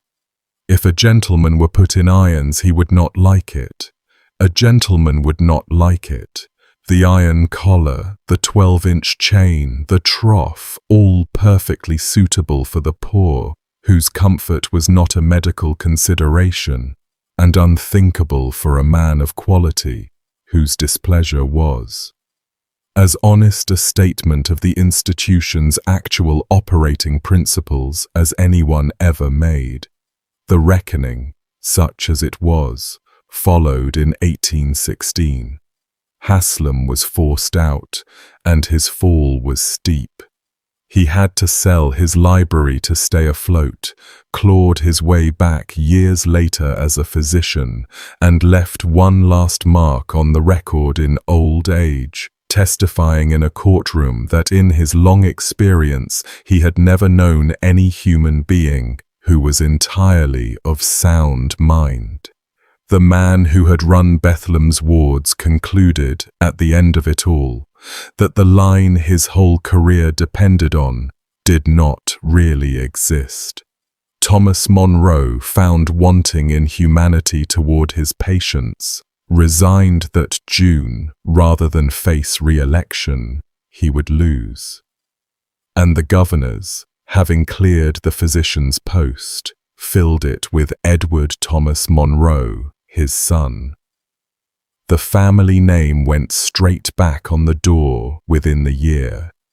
Brian Crowther, the surgeon described to the committee as insane and drunken, had died in 1815, escaping the hearings by months. Nobody was prosecuted or imprisoned, and no patient or family was ever paid a shilling. The institution absorbed the scandal the way the marsh under Moorfields had absorbed the building, slowly, completely, and without any visible change at the surface. Alongside the parliamentary record sits a humbler document, and in some ways a harder one, a report written from inside the cells. Urbane Metcalfe was a hawker, a street seller of laces and garters, who believed himself heir to the throne of Denmark, and on the strength of that delusion, he was confined in Bethlehem twice, first at Moorfields around 1804 to 1806, and again in the new building in 1817 and 1818. Between confinements and after them, he was, by the practical measure of daily life, entirely capable enough to write. In 1818, he published a pamphlet, The Interior of Bethlem Hospital, cataloguing what he called the cruelties and abuses that are daily practiced. And because Metcalfe had slept in the cells rather than toured them, his details have a texture no inspector could supply. Wet mattresses left wet, provisions bad and short, beatings dealt out casually, for noise or for nothing. 3 of his accounts I'll give you straight. A keeper named Blackburn, with an assistant, dragged a patient named Harris out of his room and beat him until his head was streaming with blood. Streaming, Metcalfe's word, a man held by one attendant and beaten by another until blood ran down his face inside a hospital as discipline. The same Blackburn, Metcalfe writes, put the patient Fowler into the bath, with another patient made to help hold him, and Fowler died. The parliamentary version has Fowler dying after his cold immersion. Metcalfe's version puts hands on him in the water.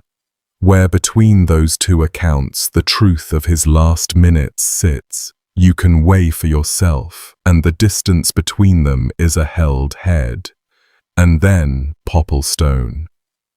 Metcalfe tells us that a patient of that name was chained in his room so long that the iron around his leg literally ate into his flesh. The metal, fixed and never removed, pressing on the same ring of skin month after month, wore through the skin and into the tissue beneath, and the wound closed and opened around the iron until iron and leg were joined. The leg, in Metcalfe's blunt phrasing, rotted off, and Popplestone died in the house. Gangrene, a modern doctor would say, working upward from a suppurating wound that nobody treated because treating it would have meant striking off a chain, and the chain was the whole system of care. And so a man lay in a cell in London smelling his own leg die, for however many weeks that takes, within earshot of keepers who walked past his door on their rounds. The pamphlet sold for 6pence. Metcalfe, the deluded street hawker, proved a more reliable witness to Bethlehem than a century of its own physicians, and every horror he alleged fits without strain into the picture the sworn testimony had already drawn. While the committee sat, the hospital was already moving house. The sinking palace at Moorfields had been declared unsafe around 1800. Part of it was pulled down about 1810 before it could fall down on its own, and in 1815 the patients were carried across the river to a brand new building at St. George's Fields in Southwark. designed by the architect James Norris. If you have ever visited the Imperial War Museum in London, you have stood inside the third Bethlem, because the central block of that museum, the dome, the great portico, is what survives of it. Tourists walk under that portico today to look at tanks and Spitfires on floors where this next stretch of the story happened. The move itself took place across the late summer of 1815. The patients carried over the river in hired coaches, batch by batch, the dangerous ones in irons for the journey, London traffic parting around carriage loads of the mad crossing to Southwark. Margaret Nicholson made that journey, the woman with the dessert knife, nearly 30 years confined by then. An old lady bundled from the palace where she had grown grey into the third home she would die in. Behind them, Hook's great building came down. The demolition crews finished what the marsh had started. The stone was carted off, the site was built over, and today at Moorfields not one visible trace of the palace of the mad remains above ground. The new building looked, at last, like a hospital. 3 stories, orderly ranges of individual cells, each around 11 feet by 7.5, a genuine architectural attempt at decency, some of it owing a debt to plans a patient had drawn. Then the old ideas moved in with the furniture. The galleries on the upper floors were built with their windows deliberately unglazed. Open to the sky, through bars, by design, in a brand new building in 1815. The stated reason survives in an official's phrase, to vent the disagreeable effluvias peculiar to all madhouses. The smell of the mad, in other words, ranked above their warmth, and behind the ventilation argument stood the same old doctrine that lunatics were insensible to cold. So the winters poured into the new Bethlehem exactly as they had poured into the old one, and patients in blanket gowns huddled in 11 by 7 cells while the wind came down the gallery and the institution congratulated itself on its fresh air. Patients died in those winters. The building had cost an enormous sum and could not run to window glass for the people it was built for. Glass did eventually go into those frames years later, after enough deaths and enough complaints, and every pane of it stood as a quiet admission about the doctrine that had left the openings bare. The government had also bought itself a solution to a problem it had been storing in Bethlehem since Hadfield, and wings were added specifically for the criminally insane, the acquitted assassins, the not guilty by reason of insanity, the detained at the Crown's pleasure. From 1815 until 1863, Bethlehem was the state's designated warehouse for them, and by 1853 it held more than 100 of the 436 criminal lunatics in the country. The criminal blocks were the harshest corner of the place. Prison-grade security laid over asylum-grade misery, exercise yards like wells and stone cells that we will visit shortly with a particular Scotsman in one of them. Reform crawled. 35 years after the Great Exposure, the hospital produced a scandal that could have been lifted straight from 1815, and the record of it centres on a young woman named Anne Morley. She came into Bethlehem around 1850 as a patient, stayed roughly 2 months, and left so damaged that for a time she could not speak at all. When her speech returned, in the care of a later asylum whose superintendent took the trouble to listen, she described her 2 months. A keeper the patients knew as Black Sal had blackened her eye. She had been kept chained. She had been made to sleep on the floor. Sick, she had been doused with freezing water. She arrived at the next asylum in a state its surgeon documented with mounting anger, emaciated, injured and mute, a woman whose 2 months of treatment had left her needing treatment for the treatment. Her account reached the lunacy commissioners, the national inspectorate that finally existed by then, and their investigation of Bethlem produced a report damning enough that the hospital's governors fought to suppress it, and heads rolled at last in the medical offices. 1850. Wakefield had been dead for years, Norris for decades, and a young woman was still being beaten and frozen in Bethlem, and the only reason we know her name is that she happened to survive into the hands of someone who wrote it down. Out of that final disgrace came the one genuinely bright chapter in this whole long story. In 1852, the governors appointed William Charles Hood as resident physician superintendent, the first doctor ever required to actually live in the hospital and answer for it daily. And Hood was that rare thing in this narrative, a man in charge who behaved as though the patients were people. He took the chains off. Restraint, under Hood, became the exception requiring justification rather than the default requiring none.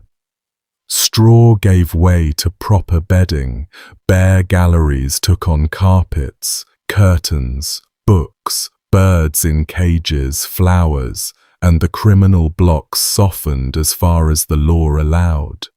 Patients were given work, music, dances, cricket on the grounds, and the annual balls in the Great Hall became fixtures, patients and staff dancing in the same room where the state had lately warehoused its assassins. Within a decade, the wards that had held the naked and chained looked, by every surviving account, closer to a strict boarding house than to the Bedlam of the Prince, and Hood was knighted for it. 600 years it took to arrive at kindness, and once tried, kindness worked better than the Lancet ever had, by the hospital's own measures of recovery. Nobody spun in a chair under Hood. The sky did not fall.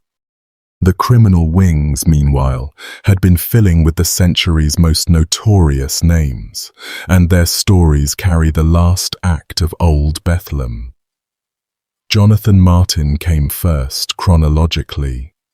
He was a Durham-born former sailor, brother of the celebrated painter John Martin, whose enormous apocalyptic canvases of divine wrath hung in fashionable galleries, and Jonathan carried the family's apocalyptic streak without the outlet of talent. Religious mania rode him for years, visions, prophecies, threats against clergy, an earlier escape from a private madhouse. On the evening of the 1st of February, 1829, he attended evensong at York Minster, one of the largest medieval cathedrals in Europe, and the buzzing of the organ during the service struck his disordered mind as the voice of corruption itself. He hid inside the minster as the congregation left, and in the night he piled up prayer books and cushions in the choir and struck a light. The fire took the organ, the medieval choir stalls carved 5 centuries earlier, the bishop's throne, the pulpit, and about 131 feet of the roof, the flames working along the vault of a building that had stood since the Middle Ages while the city slept below. He had left threatening placards beforehand, signed, so the manhunt was short, and his brother the painter stood behind the cost of his defense. The man who filled canvases with cities on fire paying counsel to explain the man who had actually lit one. At York he was tried, found not guilty on the ground of insanity, and sent south to Bethlem's criminal department, where he spent his remaining 9 years, drawing his visions, prophesying to visitors, and dying in 1838, a small grey man who had burned a cathedral and could explain exactly why God had wanted it done. 11 years after the minster burned, a teenager took 2 shots at Queen Victoria, and his path through Bethlehem turned out stranger than his crime.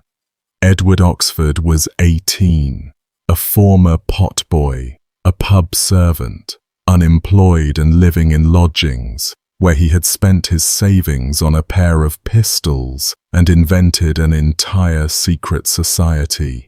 Young England, complete with fake correspondence from officers who did not exist, rules and ranks, an army of conspirators with a membership of 1.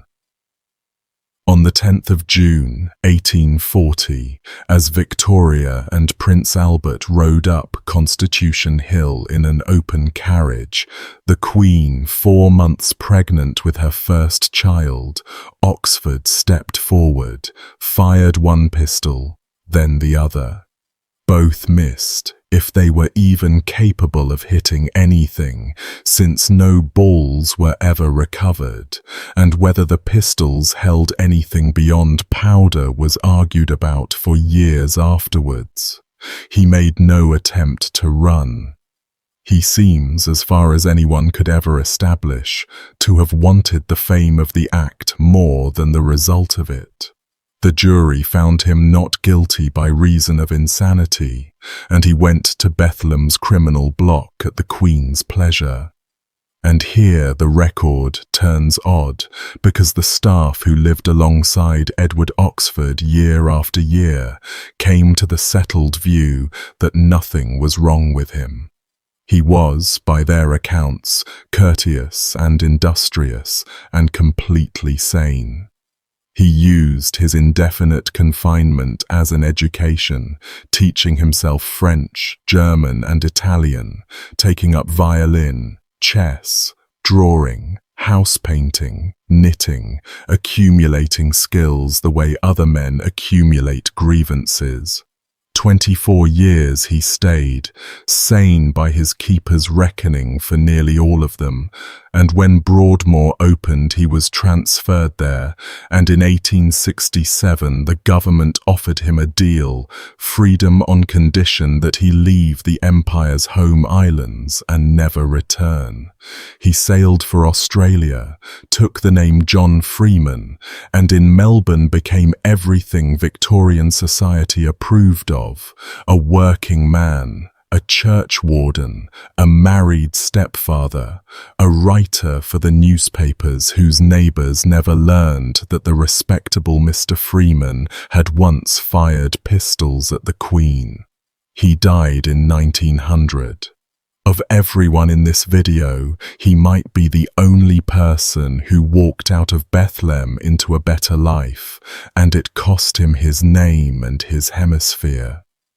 3 years after Oxford's shots came the case that rewrote the law of the mind across half the world. Daniel Monaghan was a Glasgow wood-turner, a sober and self-improving tradesman with savings in the bank, and a delusion eating him from the inside. He believed the Tory party had marked him. Spies followed him through Glasgow, he complained, to his father, to the police, to anyone who would listen. Agents watched him and meant to destroy him, and no one would help. In his persecuted logic, the persecution flowed from the top, from the Prime Minister, Robert Peel himself. In January 1843, Monaghan travelled to London and spent days loitering around Whitehall, watching the government offices. On the 20th, a man left Peel's residence, and Monaghan, Certain he had his tormentor, walked up behind him and fired a pistol into his back at point-blank range. The man he shot was Edward Drummond, Peel's private secretary, a mild civil servant in the wrong coat. Drummond lingered 5 days with the ball in him, treated by the finest doctors in London, who bled him repeatedly, medicine being what it was, and died. When they arrested him, he had on him a bank receipt for £750, the careful savings of a working life, and the money went to fund his own defence, a tradesman quietly financing the case that would carry his name into the law of nations. The trial made history. Medical witnesses for the defense laid out Monagton's delusional system. The prosecution's own experts ended up largely agreeing, and the jury returned not guilty on the ground of insanity, and the country erupted. Victoria herself, twice shot at by then, made her displeasure known, and the House of Lords put formal questions to the judges of England about when madness excuses crime. The answers, drafted around this one Glasgow wood-turner, became the Monagton Rules. The test asking whether the accused knew the nature of his act or knew that it was wrong, and that test, born in 1843, still governs insanity pleas today across England, most of the United States, and much of the common law world. Every courtroom insanity defense you have ever watched on the news descends from this man. The man himself got the standard reward. Bethlem criminal block, a stone cell measuring 8.5 feet by 10.5. His admission notes describe an intelligent man and record him saying that he must have done something very bad, or they would not have sent him to Bethlehem.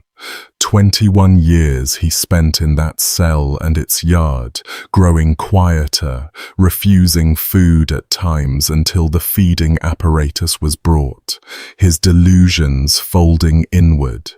And in 1864 he was moved to the new asylum at Broadmoor, where he died within the year, a diabetic, dropsical, worn-out man of 52, whose name outlived him in every law book on earth, and on no gravestone anyone visits. One more resident of the criminal block, and he's the one whose work you can still stand in front of. Richard Dadd was born in Kent in 1817, trained at the Royal Academy, and by his mid-20s was regarded as one of the outstanding young painters in England, a specialist, of all things, in delicate fairy scenes. In 1842, a patron took him on a grand tour through Europe to the Middle East, and somewhere on that journey, in the heat and exhaustion, his mind began to break. He came home talking about the Egyptian god Osiris, about devils walking in human form, about voices instructing him. His family called in doctors, and on the 28th of August, 1843, Dad invited his father Robert, who loved him and believed he was improving, on an evening walk in Cobham Park in Kent. In the darkness, convinced beyond argument that the man beside him was the devil wearing his father's face, Richard attacked him with a knife and a razor and killed him.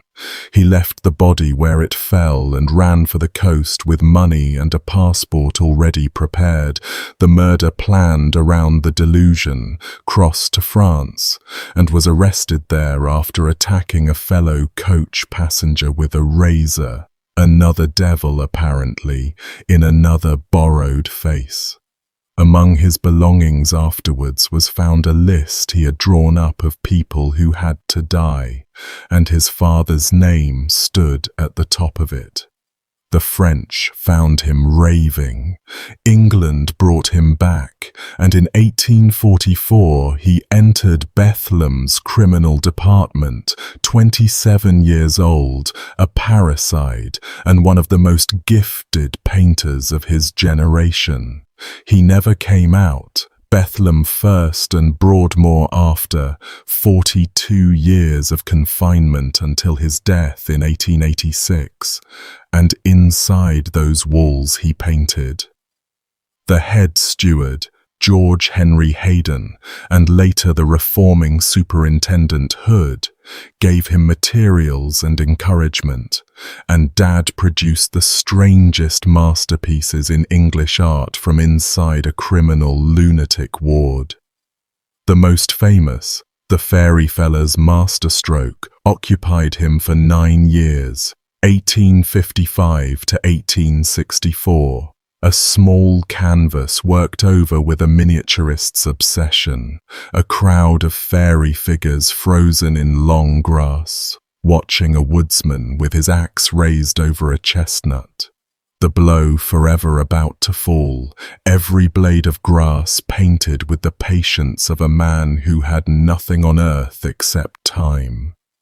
A photographer captured him at his easel in the 1850s, a bearded, heavy, watchful man in front of the canvas, and he painted a series he called sketches to illustrate the passions, including one titled Agony, subtitled Raving Madness, and another simply titled Murder.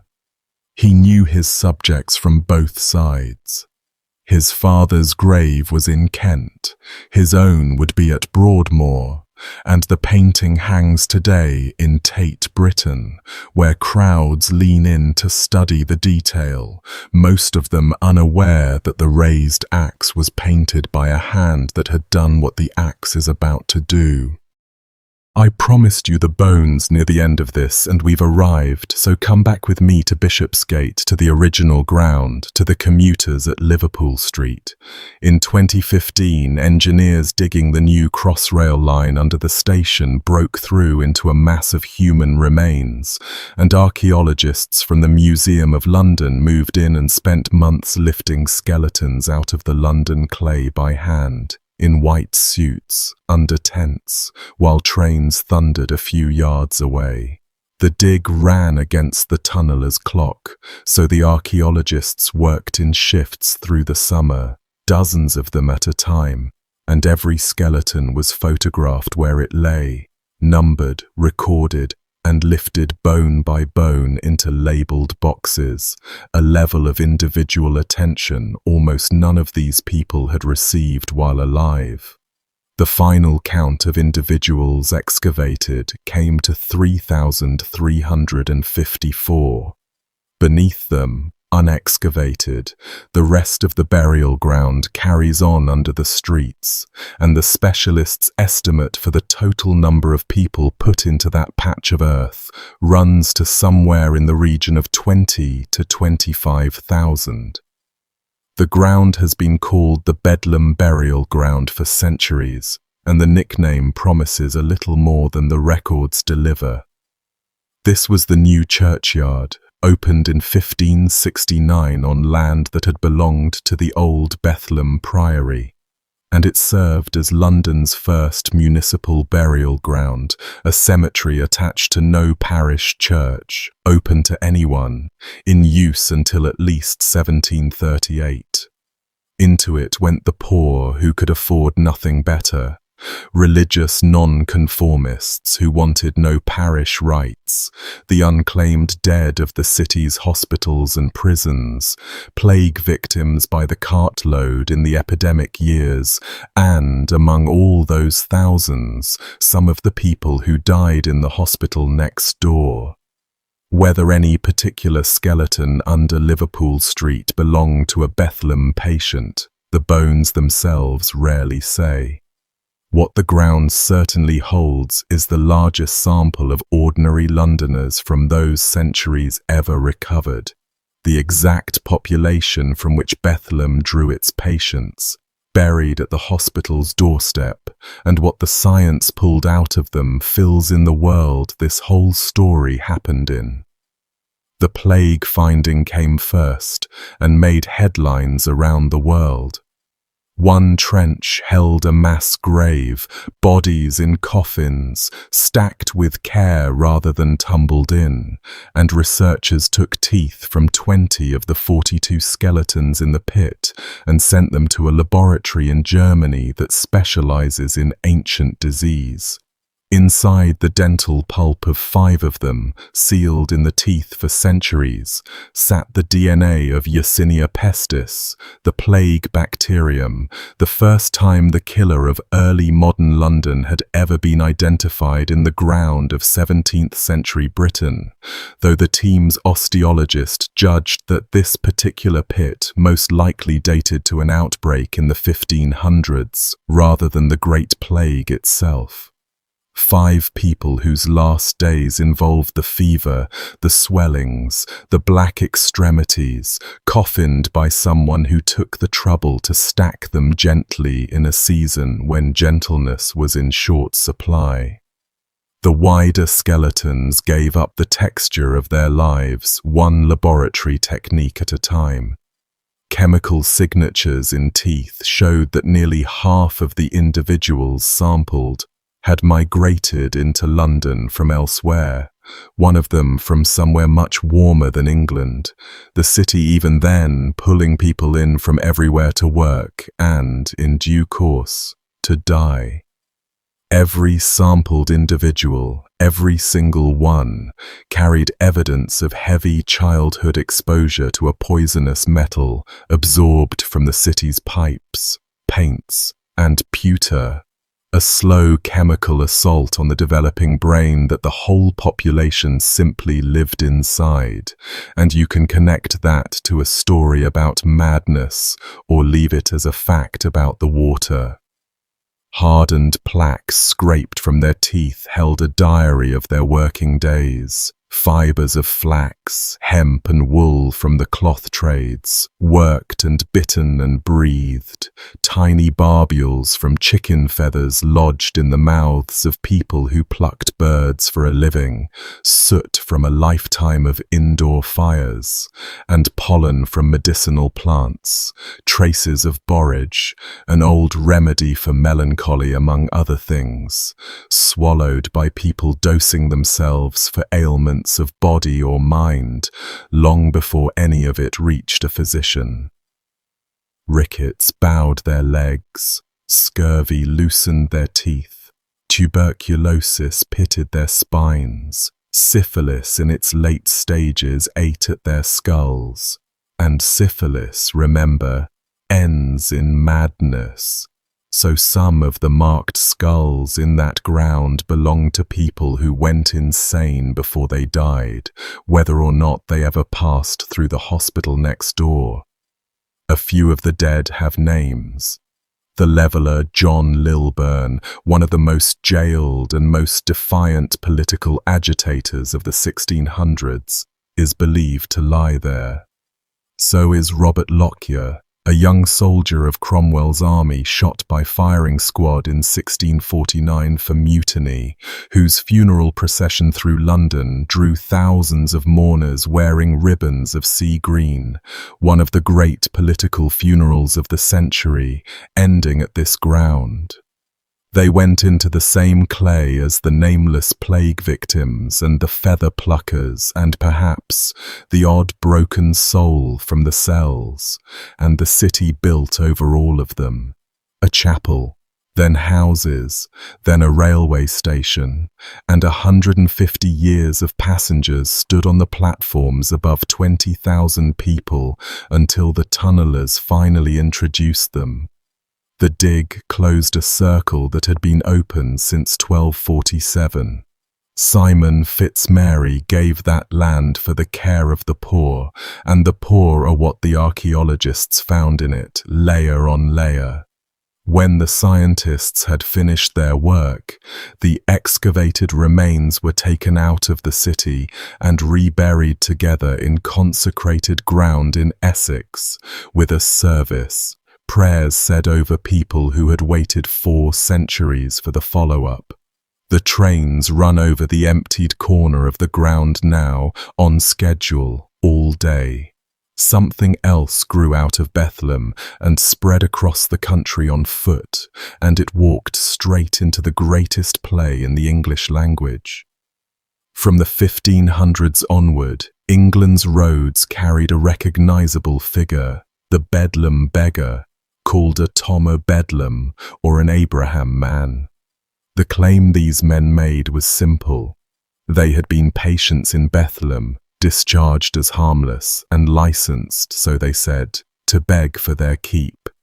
A few may genuinely have been former patients turned out with nothing, since the hospital discharged the uncured onto the street when their time or their funds ran out, and begging was what remained.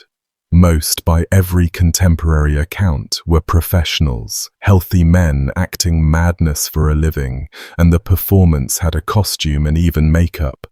They went half naked in rags hung with ribbons and foxtails, carried a long staff, rolled their eyes, spoke in voices, and, the detail that sticks, they scarred their own arms to sell the act, working burnt paper, gunpowder and urine into self-inflicted wounds, so the flesh would blister and mark like the arms of a man who had lived in iron.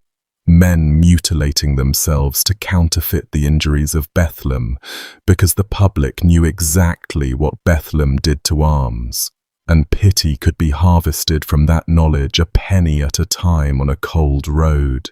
Shakespeare put the figure on stage. In King Lear, the nobleman Edgar, hunted and stripped of everything, disguises himself as exactly this creature. Poor Tom, a Bedlam beggar raving in the storm, sticking pins and thorns into his own arms. And the audience at the Globe recognized the type on sight, because versions of him worked the roads they had traveled to the theatre. The counterfeit had become more famous than the original. An anonymous song of the period, known now as Tom o' Bedlam's song, put words in the wandering beggar's mouth, and poets and critics centuries later would rank it among the finest anonymous lyrics in English, a masterpiece written in the voice of a fraud imitating the broken. Out of all of it, the shortened name settled permanently into the language, and by the 17th and 18th centuries, Bedlam no longer needed a capital letter. Any uproar, any scene of chaos, any madhouse of a situation was a Bedlam, and it still is, 400 years on. People say the word today over spilled drinks and crowded airports, without the faintest idea that they are naming a building and a corridor and a 12-inch chain. While we're on the subject of Bethlehem's place in the culture, take a quick walk with me back through the 17th century wards. A few of the residents from that era became celebrities in their own right, and their stories show how wide the net of the place was cast. One of the most famous was a man known simply as Daniel, who had served as Oliver Cromwell's porter, and he was, by the accounts, a giant of a man, well over 6.5 feet. After the Restoration, his religious visions carried him into confinement, and Bethlehem, unusually, indulged him. Daniel kept a library in his cell, shelves of books, mostly scripture and prophecy, and he preached, delivering sermons through his window or his door to whoever gathered, and crowds did gather, because a prophesying giant was one of the sights of London. Some who heard him insisted afterwards that his predictions came true, and pamphleteers took his visions down and printed them. He lived out his decades as a fixture, half patient and half oracle, and the line between his madness and his ministry was never settled by anyone, least of all the hospital. An older tradition also places Mary Frith in Bethlehem for a spell, and if that name means nothing to you, her stage name might, Moll Cutpurse, the most notorious woman in Jacobean London, a thief and a fence, a performer who appeared on stage in men's clothing and smoked a pipe in public when either act could get a woman arrested, the inspiration for an entire play called The Roaring Girl. The records suggest her confinement had less to do with any illness than with a city that could not decide what else to do with her, and cure, in her case, was declared when the fees were paid. Alongside her in the annals sits Richard Stafford, a stubborn religious pamphleteer confined in the 1690s for showering King William's government with tracts declaring it illegitimate. Writing the wrong opinions with sufficient persistence could land you in the cells with the raving, and the governors made little distinction once the door shut. Bethlem, across its history, held the ill, the injured, the inconvenient, the politically embarrassing, and the merely unmanageable, all in the same straw, and the institution's ledgers rarely bothered to note which was which. The shadow of the place reached confinements that happened nowhere near it, too. The poet Christopher Smart spent years of the 1750s and 60s locked away in private madhouses for a religious mania that mostly expressed itself as an unstoppable compulsion to pray, loudly, in public, dropping to his knees in the street and pulling companions down with him. Samuel Johnson, asked about him, remarked that he would as soon pray with Kit Smart as with anyone else, and could not see why society needed protecting from a man whose vice was prayer. Inside his confinement, Smart wrote one of the strangest and most loved poems in the language, Jubilate Agno, including the famous passage about his cat Geoffrey, his one companion in the madhouse, praised line by line for the way he groomed and prayed in his own feline fashion. A cat against confinement. Norris in his Irons had one too, and the coincidence needs no decoration. The private madhouse trade that held Smart, an entire unregulated industry of locked houses for profit, had grown up around the country in Bethlem's image, and it answered to nobody at all. But that trade is a video of its own. Artists could not leave the place alone, and one image from the period fixed Bethlem in the world's memory more firmly than any report. In the 1730s, William Hogarth painted A Rake's Progress. 8 scenes tracking a young heir named Tom Rakewell as he squanders a fortune through brothels and gambling dens, and the final scene, the destination of the whole series, is a gallery in Bethlem. Rakewell lies on the floor, nearly naked, his scalp shaved for the blistering, an attendant fastening irons to his ankle, his abandoned sweetheart weeping beside him, and around him the ward goes about its business. A religious maniac in his cell, a mad astronomer, a man wearing a straw crown who believes himself king. And at the back, the detail Hogarth made sure you would find: 2 fashionable ladies picking their way through the ward, out for the afternoon, one whispering behind her fan. They have paid their money and come to see, and Hogarth had only to attend on a public day and look at the originals. When the century's greatest satirist wanted a final image for the road to ruin, the very bottom of the world, he chose the floor of Bethlem with the tourists watching. And every Londoner who saw the print understood, because most of them had been those tourists. From the criminal blocks and the prints, the story now runs downhill toward the present, and the pace of it picks up. So follow the last stretch with me.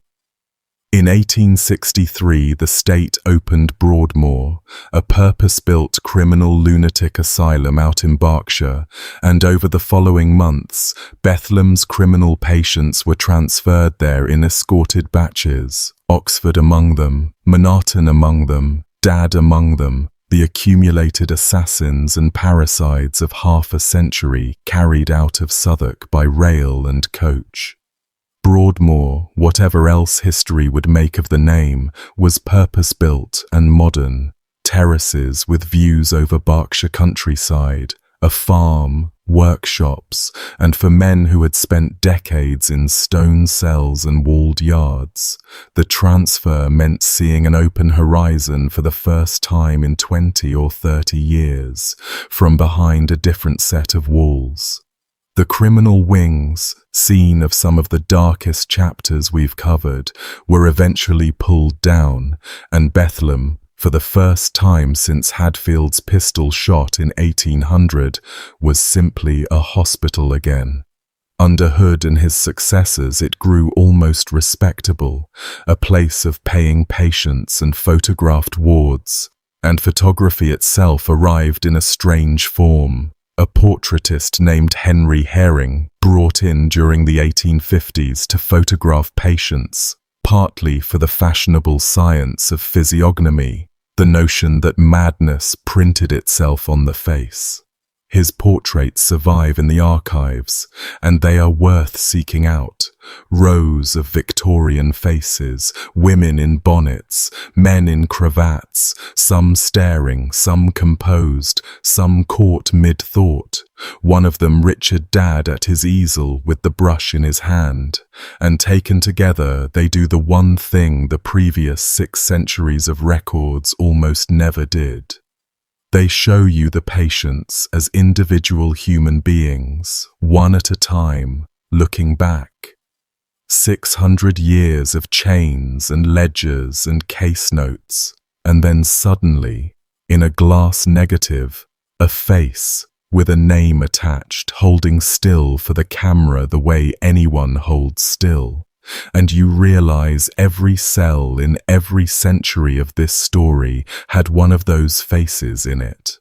The 19th century wound down, the 20th arrived, and the Southwark site, wedged into a poor and crowded district, made less and less sense for a hospital.